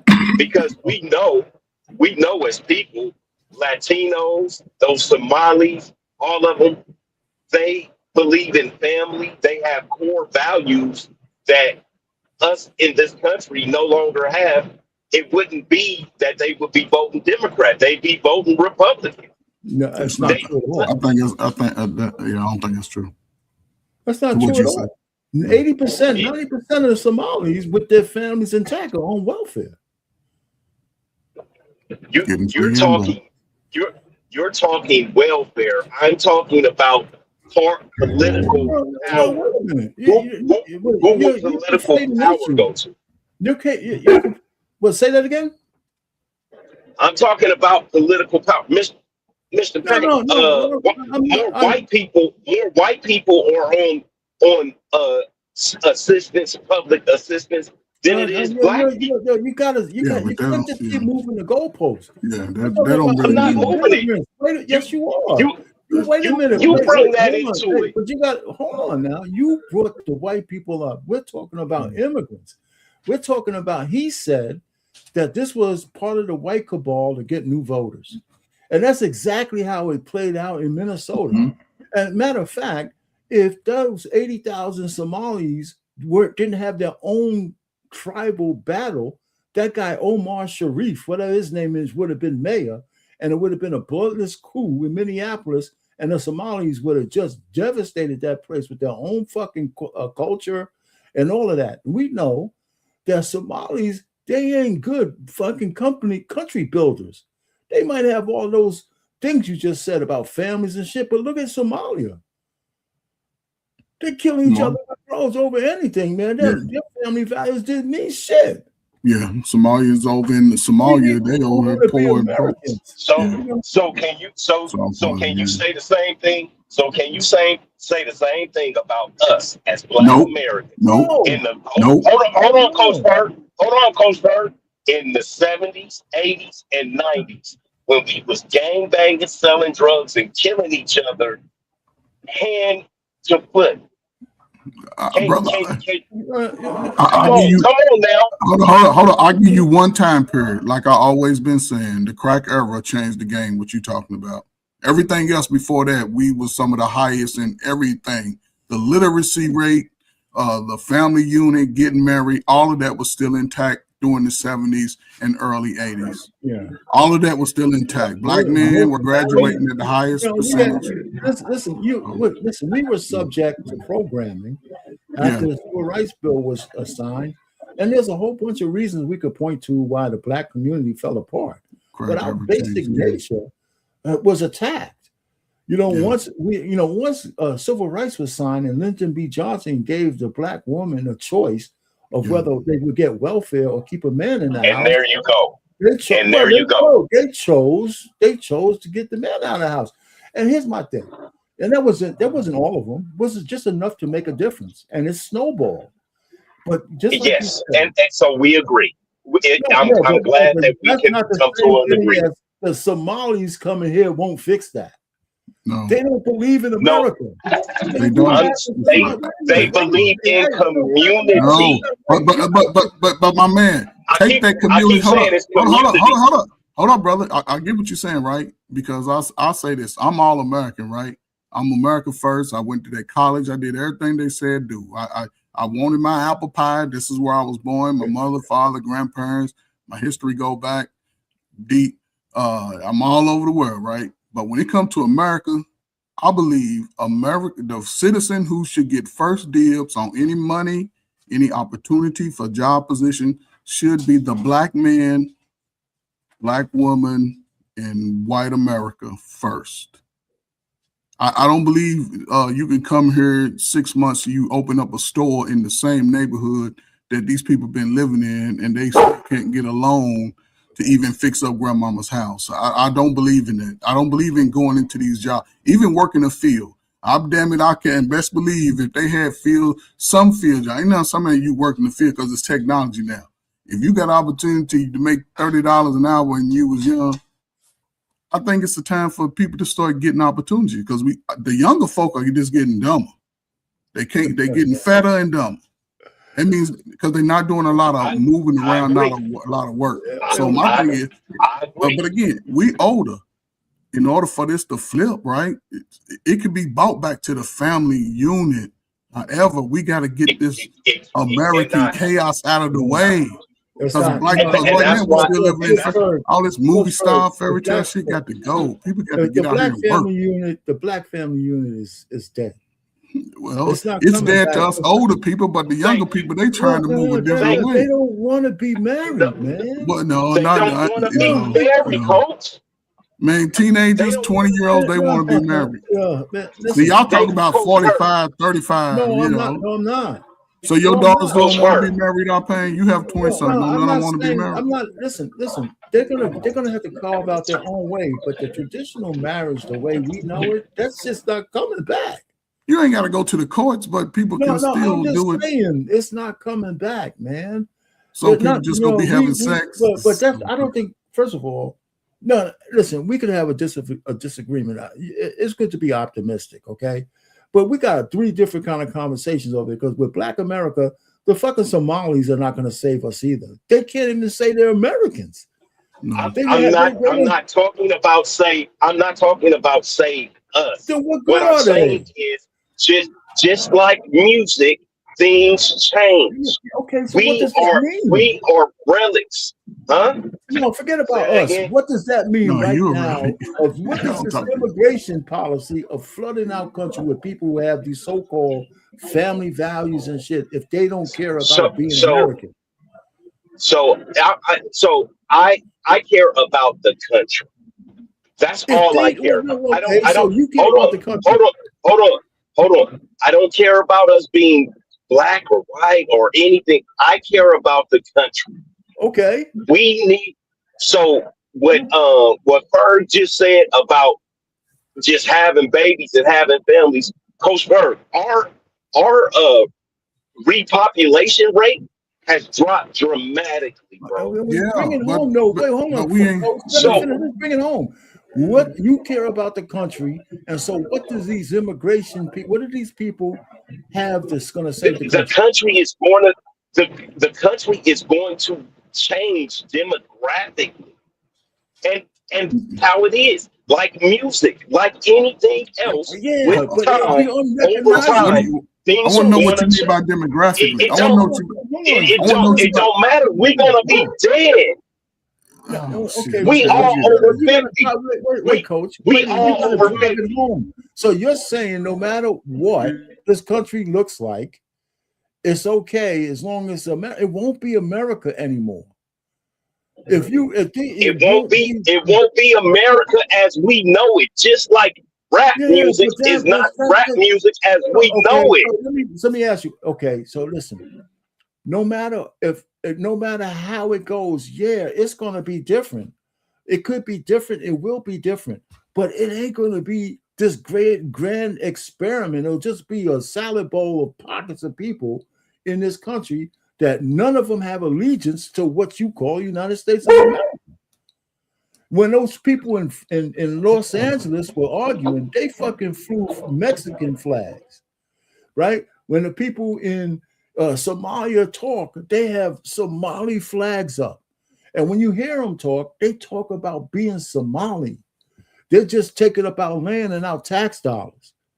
The fucking people can't stand it. Ilhan Omar is an enemy of the state. She's the real infiltrator. She shouldn't even be in Congress. You know, so I'm just saying, man, I hear you, and it sounds good that these people have family values, but they don't care about this country. I understand what you're saying, but what you don't seem to understand is this country is going to change.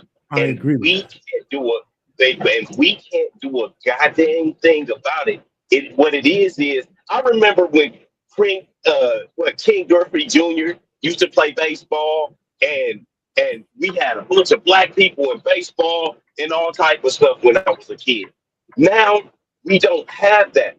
Things in this country have changed, and they're going to keep on changing. We can't do anything about it. Yes, so that means we shouldn't feel for the future of the country because it's not the way we saw it before. That's not, that's fine if you want to be. I can't control the future, so I don't give a shit what happens to it. I happen to not agree with that. I know I can't, but I do have children. I wish, I do want to have grandchildren coming. I don't now, but there's possibilities. I want them to enjoy an America that they could be proud of, that they can know that has its position in the world where we have some borders, we have some control over our autonomy as a country, and we have some people here who are dedicated to this goddamn country, and not a whole bunch of packets of people who are more beholden to their home country than they are to this one. We won't have an America. America will fall. I understand. I understand that. I understand exactly what you're saying, but it's not going to be America. It's not the America that we even know from the 80s, Mr. Payne. It's not the America. It's damn sure not the America from the 70s. It's not even the America from the 2000s. Things are going to change, and they have already. Argument. You know why it's not a good argument? What do you mean? It's not. Well, you know why it's not a good argument, Black America? Because everybody knows that time changes things, man. When America was formed in 1776, it wasn't the same America by 1800s. It wasn't the same America by 1850, right? It went through a whole tremendous amount of changes, but it was still the United States of America. They fought a war to keep the Union together. Yeah. And so, I'm just saying, hold on, man. Okay. Change is inevitable, not only for people, but for everything. So it's not really a strong argument to say we're going to change. Of course we're going to change. Yeah. America has been changing all along. It changed for Black people from the 60s to now. From the 1800s. Look at us. And look at us. We're in fucking complete, absolute destruction as a community. Not really. Not really. Not really. Not really. I mean, listen, we on the other side of the hill. So, yeah, you can say that, right? Because we don't see that the people coming behind us. You see a resurgence. Yes, I see a recalibration of what's needed. Okay. And I think I'll say again, 20s, the 20s have a greater chance, right? The 40s and 35 and 40s, they all suffered. They ain't even experienced civil rights, but they talk about how bad slavery was. It makes no sense to me. You know what I'm saying? So only thing I'm saying is this, and yes, Scorch, yes, there's been a shift, right? However, right, the days of handouts in America is over. Those days are over. So if people are not willing to be productive, get out here and get in these positions, either whatever it is, the new age of technology, these service jobs that you can actually provide something, those days are over. Those handout days are over.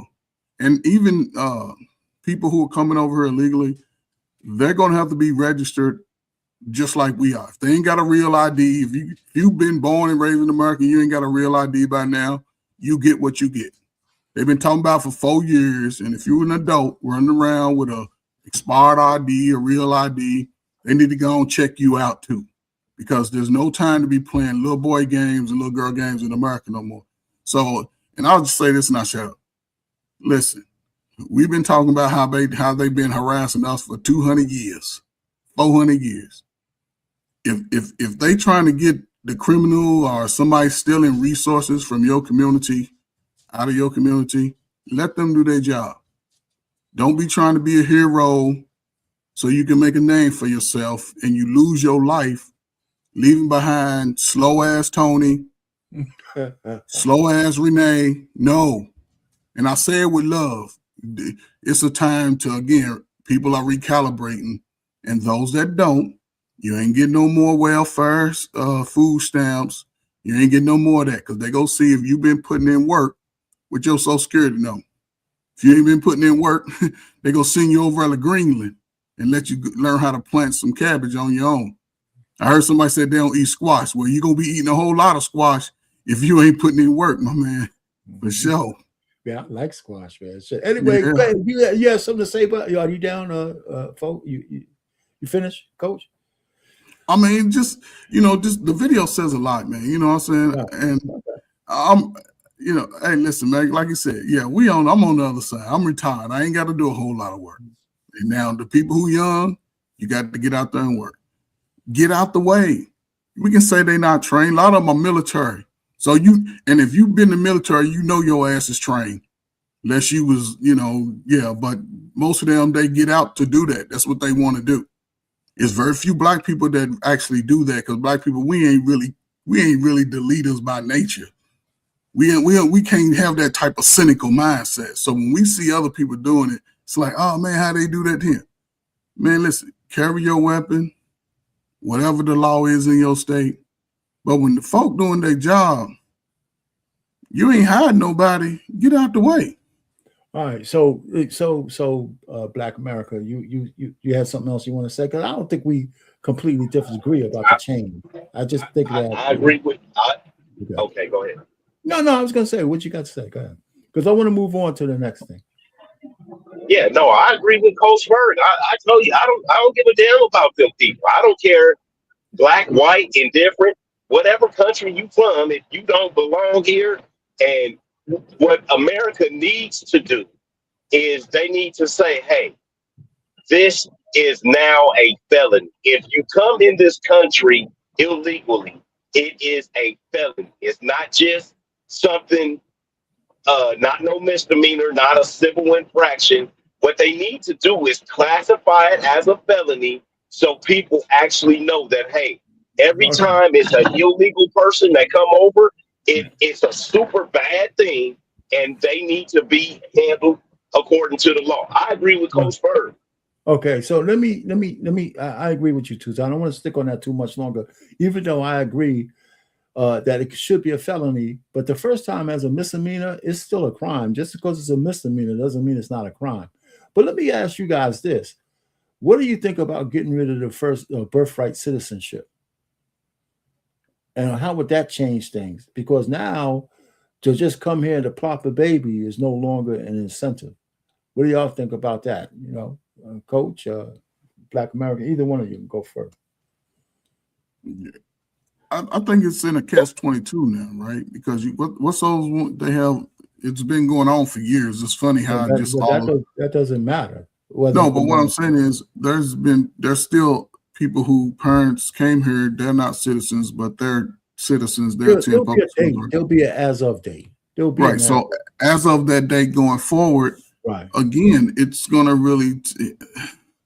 If there's an as of date, right?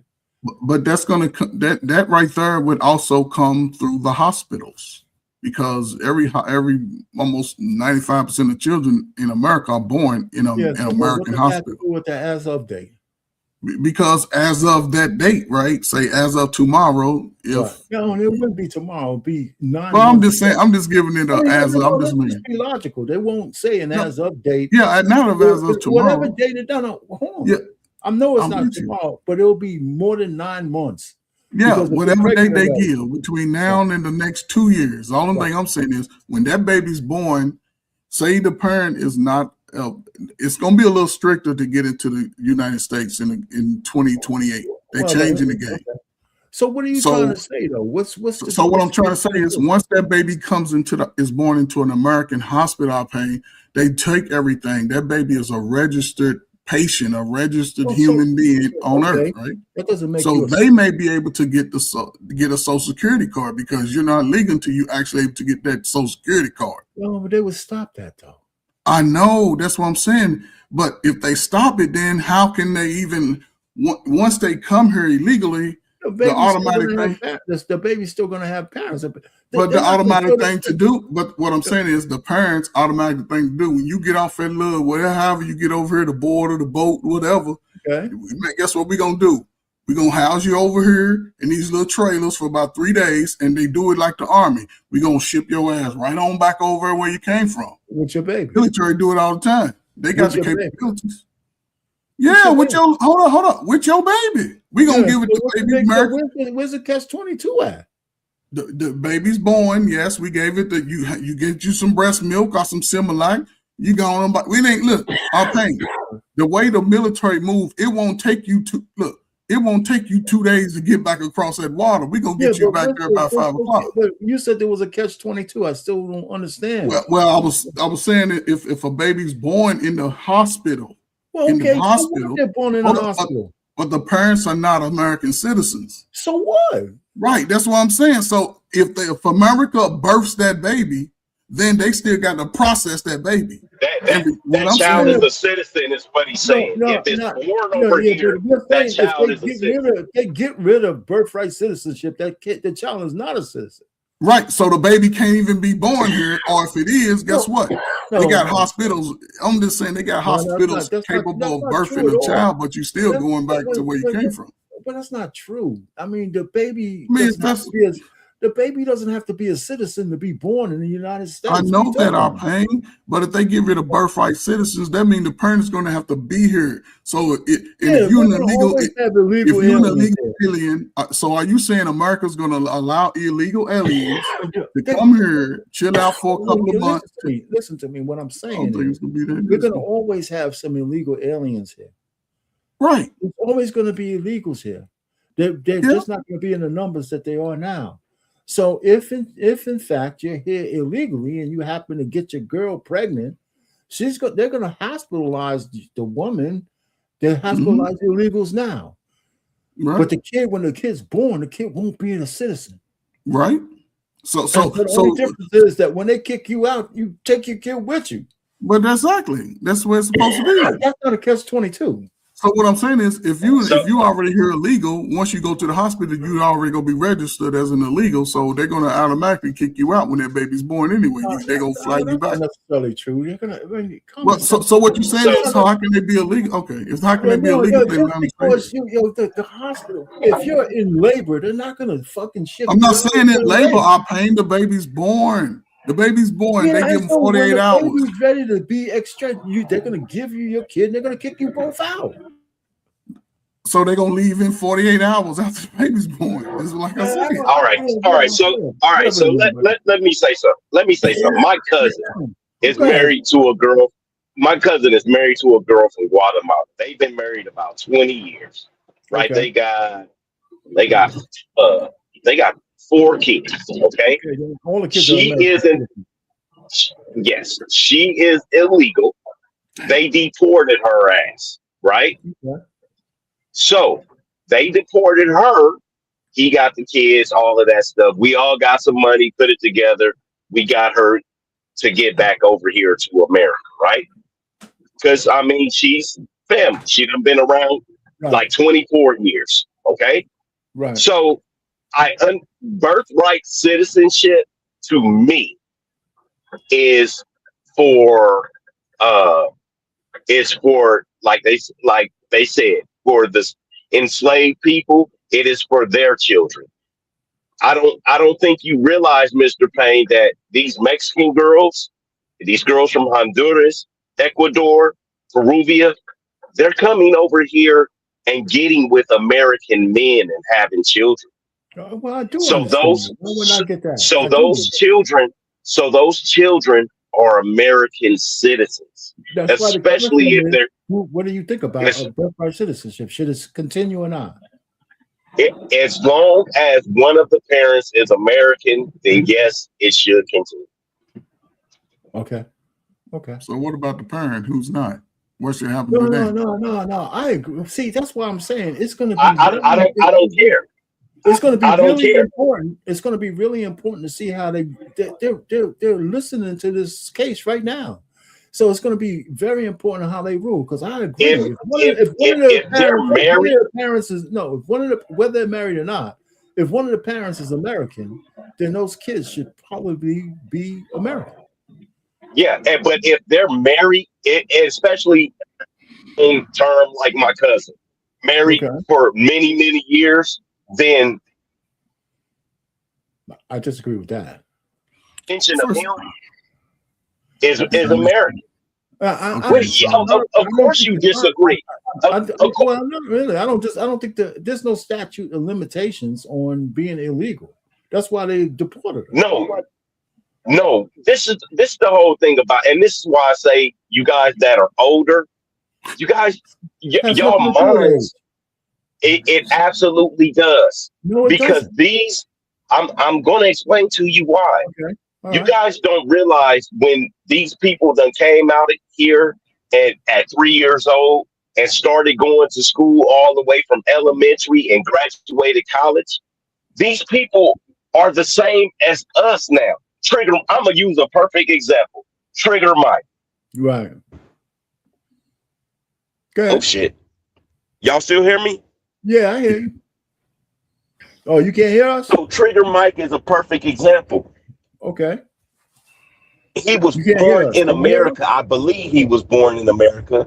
But he's Nigerian and he says it. Okay. So it's just a complete difference in the way they look at things. We all can look at him and say Trigger Mike is a perfect example of a black man or somebody doing well. We don't look at him and say that Nigerian nigga or that tether. No, I mean, not the people that's cool with him. Some people do. But he's a citizen, though, man. I don't know if you right? He's a citizen now. Listen, man, I'm gonna take it out for you. I work with illegal families and children in the high school. They have special little caveats for those children who are illegals in sanctuary cities and states, right? So yes, you can not be born here, your family not be born here, and you gain citizenship, and they began getting citizenship. Right. Or even under the old regimen, you born here, you gain citizenship, but you black, your ass got to gain citizenship. But ain't no way around it. Don't think people over here trying. People of melanated skin, you ain't over here legal. Now, if you light skin, almost white skin, they let you pass. However, there is also a law that if you call, and they don't really enforce it, but if you it's almost like you harboring one of these illegals. That's a crime. You can go to jail, be fined, all that. So be careful when you do that, right? Yes. The fact that you have children with her, right? Yes, that you, as the individual, make sure you take those children through the process to become legal, get them a Social Security card so they can have the full benefits of being in America. Yeah, right? I agree with that. But anybody else outside of that, you should go through the process. I don't understand how people come here, realize they want to, because most people that go here, we the best poor people on the planet. Don't get it twisted. We the richest poor people on the planet. Yeah, before we go down there, you're hitting the point though. If you come here with young children, that's what DACA was for, right? Just go through the process. You come here with young children, you need, as a parent, responsible parent, you need to be putting them on the path to full citizenship. Yes. Yes. Yeah, you just should be. Yes. Now, let me just go ahead and move on, because I wanted to say my piece. At first, I was all for birthright citizenship. Then I started thinking about a little bit more. And now the biggest impetus, impetus, right, for people to come here, especially women, is to have a baby here, so that kid will be a citizen and somehow give them bennies to become citizens themselves. Mm-hmm. The kids are bennies. And I'm saying, without that driving force, without that being a motivation, right, less people would want to come here because there's no longer a way out or a way in. And if they take that away, then I think that's okay, right? I think that's okay. Because what the 14th Amendment was for us. Yeah. Originally, even though it was written so you could drive a train through it. Now, so we're finished with man, Brandon. I have one more thing I wanted to do. And while you're up here, because the president laid out 3 or 4 steps that he wants the blue states to go through, namely Minnesota, in order to get all of this consternation over with, but the governor has to agree, right? And I want to play that for you guys. I want to play that part. So let me do this. If I can find my cursor, get this out of the way, and get the next one up. And this is the last thing, and then we'll have conclusions. This is very short. It's very short. All right. It's very short. Okay. Hold on for a second. Let me share this. And I got to say something about this too. Hold on, Coach. Here it is, right here. I do these political reaction videos. Okay. Look at this. Before I do this, look at this, Coach. And I did this today. I got 382,000 views. It's good shit right there, man. Can you imagine? Yeah. Yeah, shit was popping up. And I did this one today. So let's get to Caroline Levitt. And let me start where she starts. And I hope it was all good views. So what? I said, I hope it was all good views. Probably not. Okay. Defiance, 2 Minnesotans have now tragically lost their lives on the streets of Tim Walz's state. It is President Trump's hope and wish and demand for the resistance and chaos to end today. That's why President Trump spoke with Governor Walz directly this morning, and he has outlined a clear and simple path to restoring law and order in Minnesota. Number 1, Governor Walz, Mayor Fry, and all Democrat leaders should turn over all criminal illegal aliens currently incarcerated in their prisons and jails to federal authorities, along with any illegal aliens with active warrants or known criminal histories for immediate deportation. Number 2, state and local law enforcement must agree to turn over all illegal aliens who are arrested by local police. And then thirdly, local police must assist federal law enforcement in apprehending and detaining illegal aliens who are wanted for crimes, especially violent crimes. If Governor Walz and Mayor Fry implement these common sense cooperative measures that I will add have already been implemented in nearly every single other state across the country, Customs and Border Patrol will not be needed to support ICE on the ground in Minnesota. ICE and local law enforcement can peacefully work together, as they are effectively doing in so many other states and jurisdictions. Additionally, President Trump is calling on the United States Congress to immediately pass legislation ending sanctuary cities once and for all. See, this was one of my biggest freaking pet peeves. I thought that having sanctuary cities by name was unconstitutional to begin with. So there you go. What do you think, Coach? I mean, it's just more political baseball. No. What do you think about what he's requesting in return? I mean, I think that's something he would request from every state. You know, but he didn't have to. The other states are complying already. Right. But what I'm saying, it's part of his jurisdiction as president, right? And I think, the fact that he has to use it, but what I'm saying is the fact that he has to use it on Minnesota just goes to show how, disarray, politics are. And, they all are sort of in the money. And it's unfortunate because he was also a candidate of Kamala Harris, right? So it's all connected, you know, and they was going to keep that reasonable. Do you think? I mean, the reason is because do you think it's a reasonable request? No, it's part of, like I said, no, it's not. It's not that. It's a simple request. It's not even. He's doing it the right way, and he's doing it sort of easy, because he could just go in there and say, "I'm taking over," send the National Guard in there and just take over. He really can't. But he has full authority over the National Guard and the reserve. What I'm saying is that he can, but I'm saying he's trying to tell Tim Walz. Right. He don't want to go to the extreme. Yeah, it's a reasonable request. Yes. Just comply with a reasonable, that's all he's asking. If you, and this is the whole issue all along. Hey, let us in to talk and work with your police, and then all this shit will be over. I can guarantee you that Tim Walz is going to say some stupid shit, and he's not going to do it, unless he already did. This all happened today. This is all real time.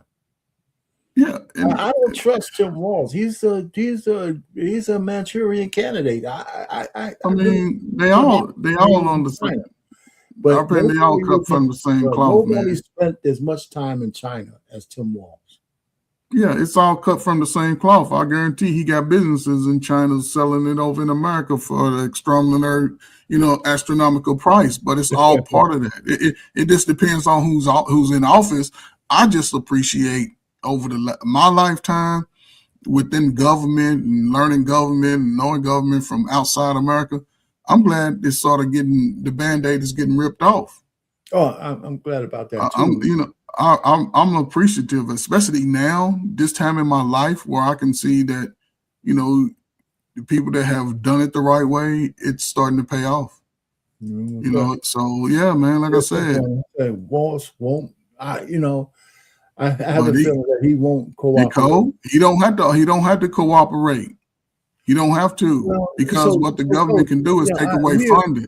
I agree with you, but if Trump has to escalate to insurrection, much more than 2 people are going to die.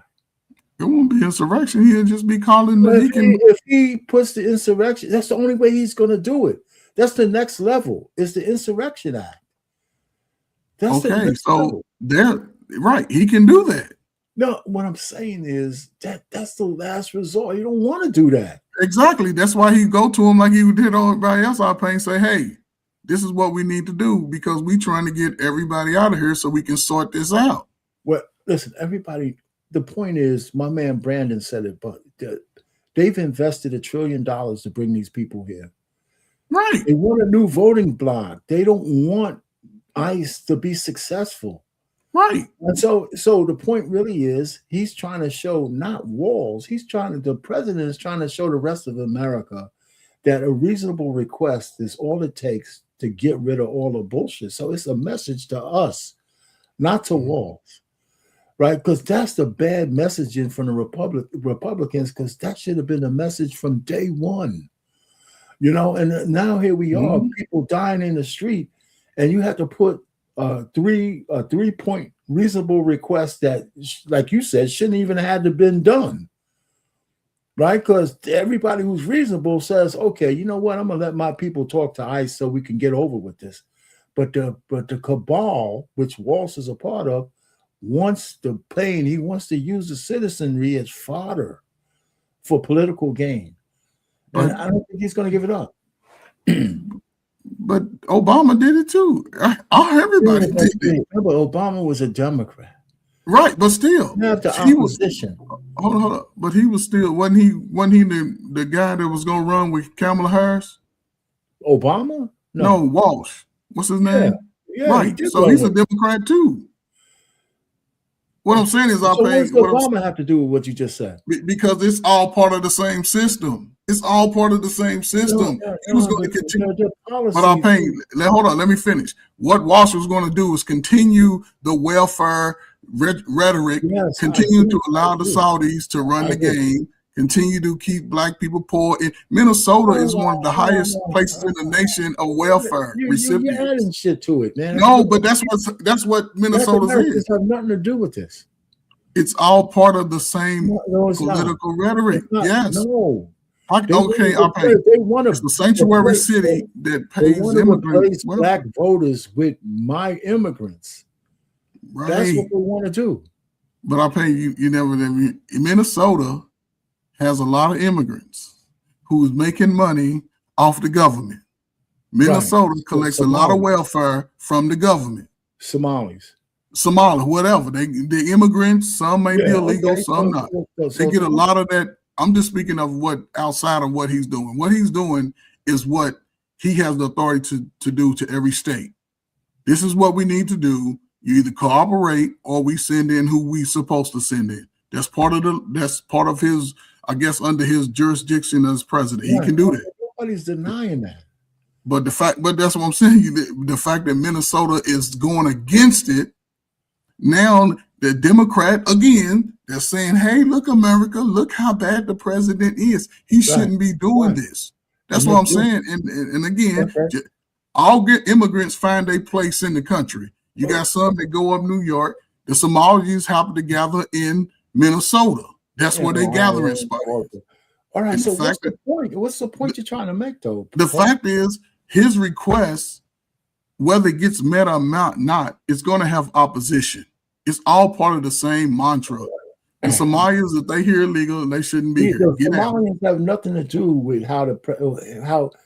What I'm saying is, it's all about Walsh. Either Walsh is going to agree with this or not, right? I don't think he's going to agree. There's no other politician that's important here. Walsh is either going to agree.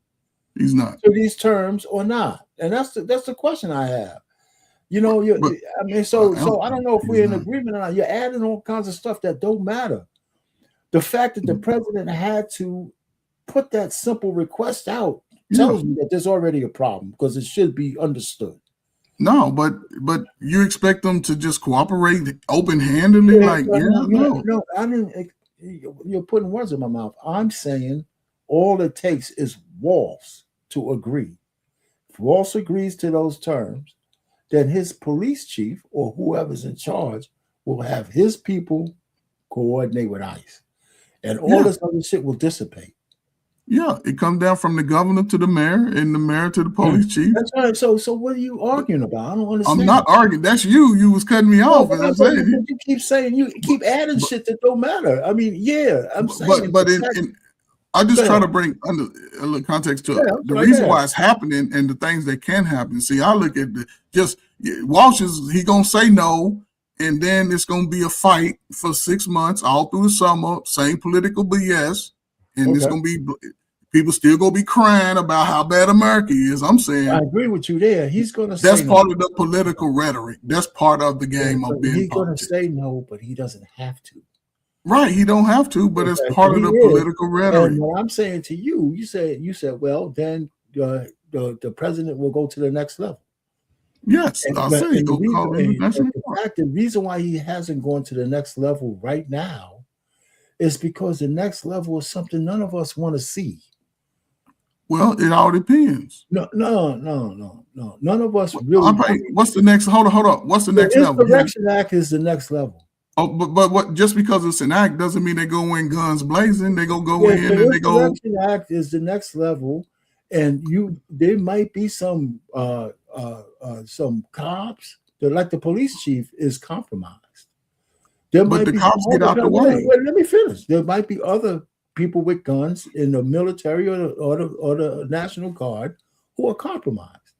Who will? The mayor, the Attorney General of Arizona, essentially told people to shoot ICE agents.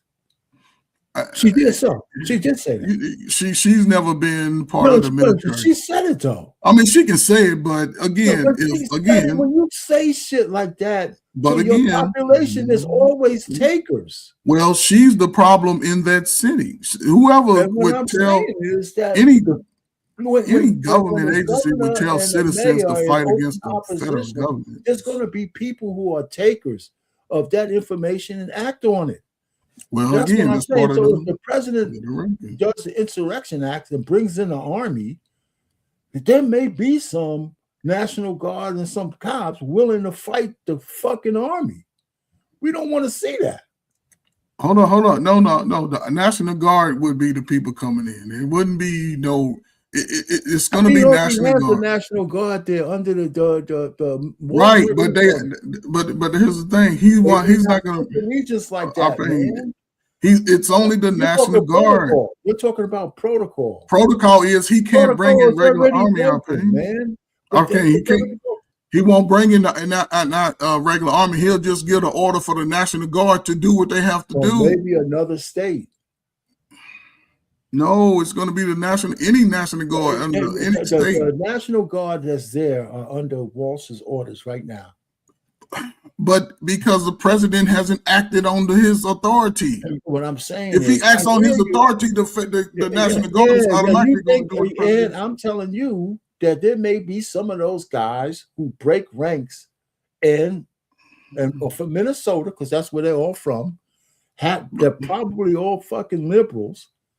So they may not do what the president wants them to do. But he brought in the National Guard from another city, though.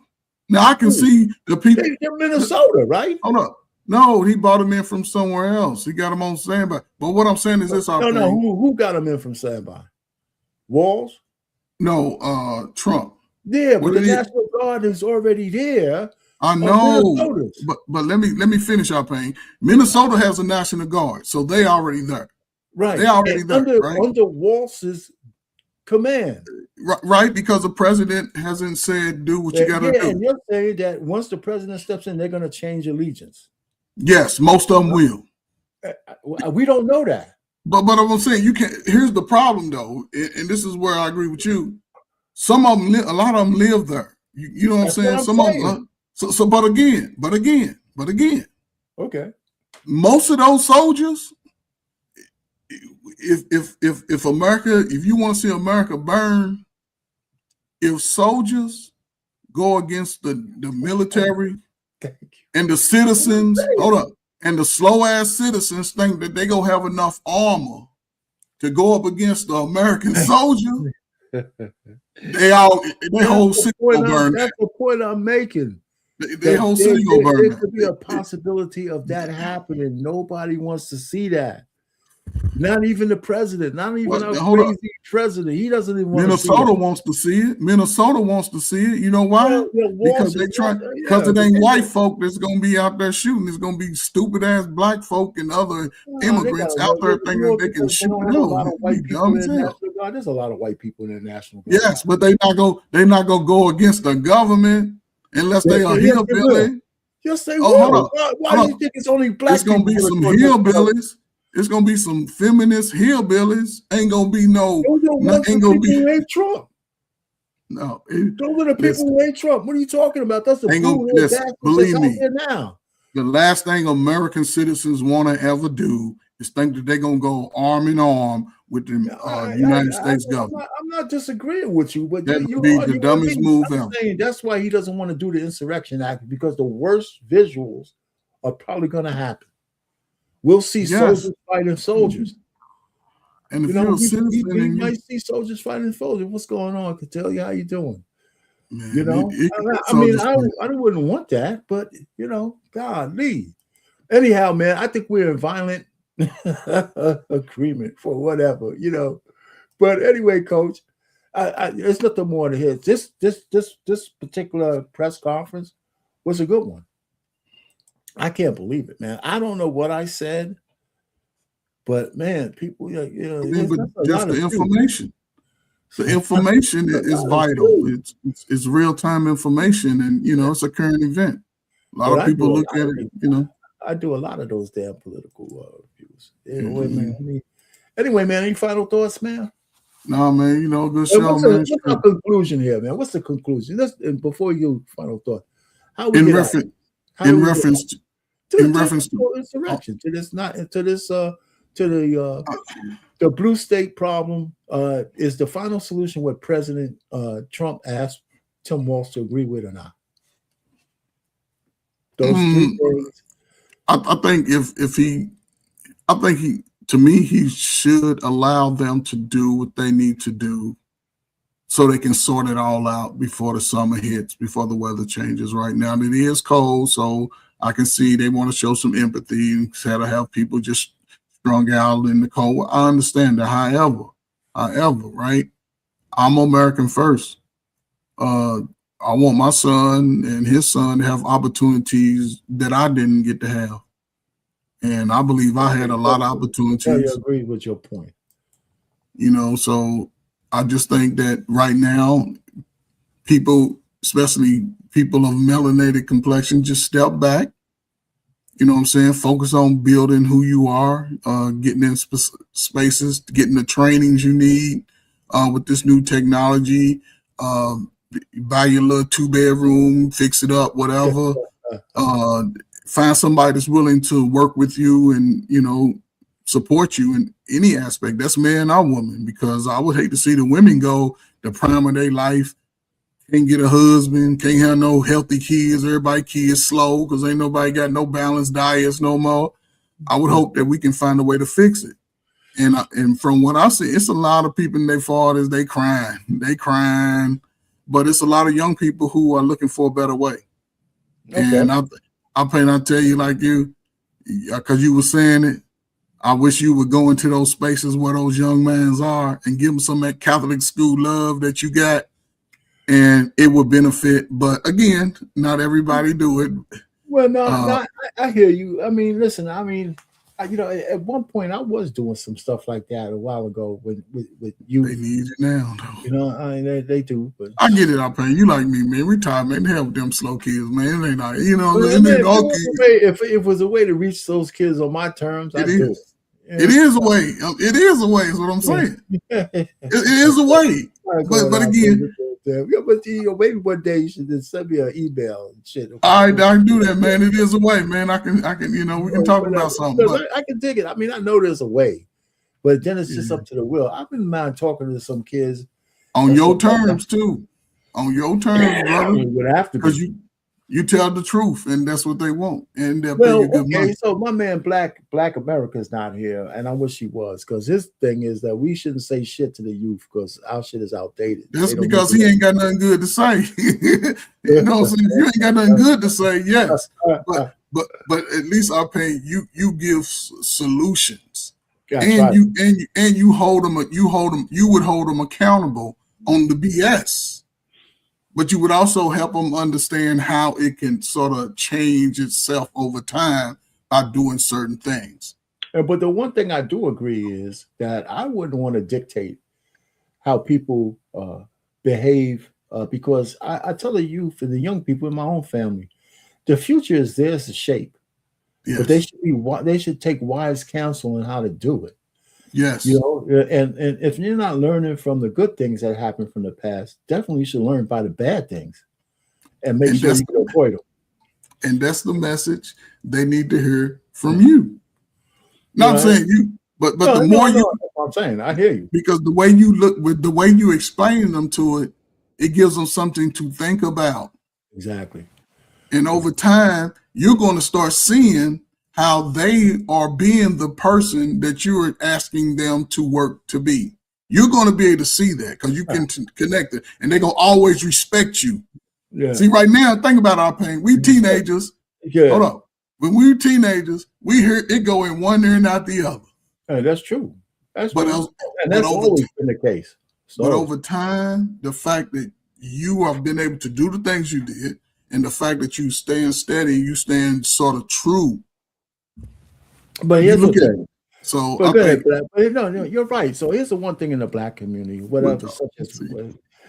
it seems that the youth in the Black community, both boys and girls, have been taught by some Black people that the elders, and I'm not just saying because I am one, that wisdom from the elders is useless. There's enough people out. Well, no, hold on. I know you're right. I agree with you. But there's enough people out there saying that. Not everybody, but there are enough people out there are saying that. And so I'm paying. Well, no, you're saying you deny that there's not enough people out there saying to them that older people, you think No. those people, you think Because you're looking at you're not looking at that 14, 15, you're looking at 21s and no, I'm over. not. No, I'm Because not. listen, Here's what you have the advantage of. You working with people in real time. and I'm telling you, nobody's talking to them about any of the stuff you talk about. Okay. Nobody. And I don't care what I'm talking, black, white. Nobody is giving these kids any type of vision and motivation to be better. Okay. Nobody is doing it. That's what I'm saying.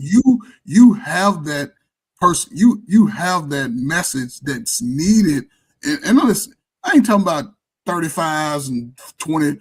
These 16, 17, 18-year-olds, boys, I can tell you, they will love somebody like you.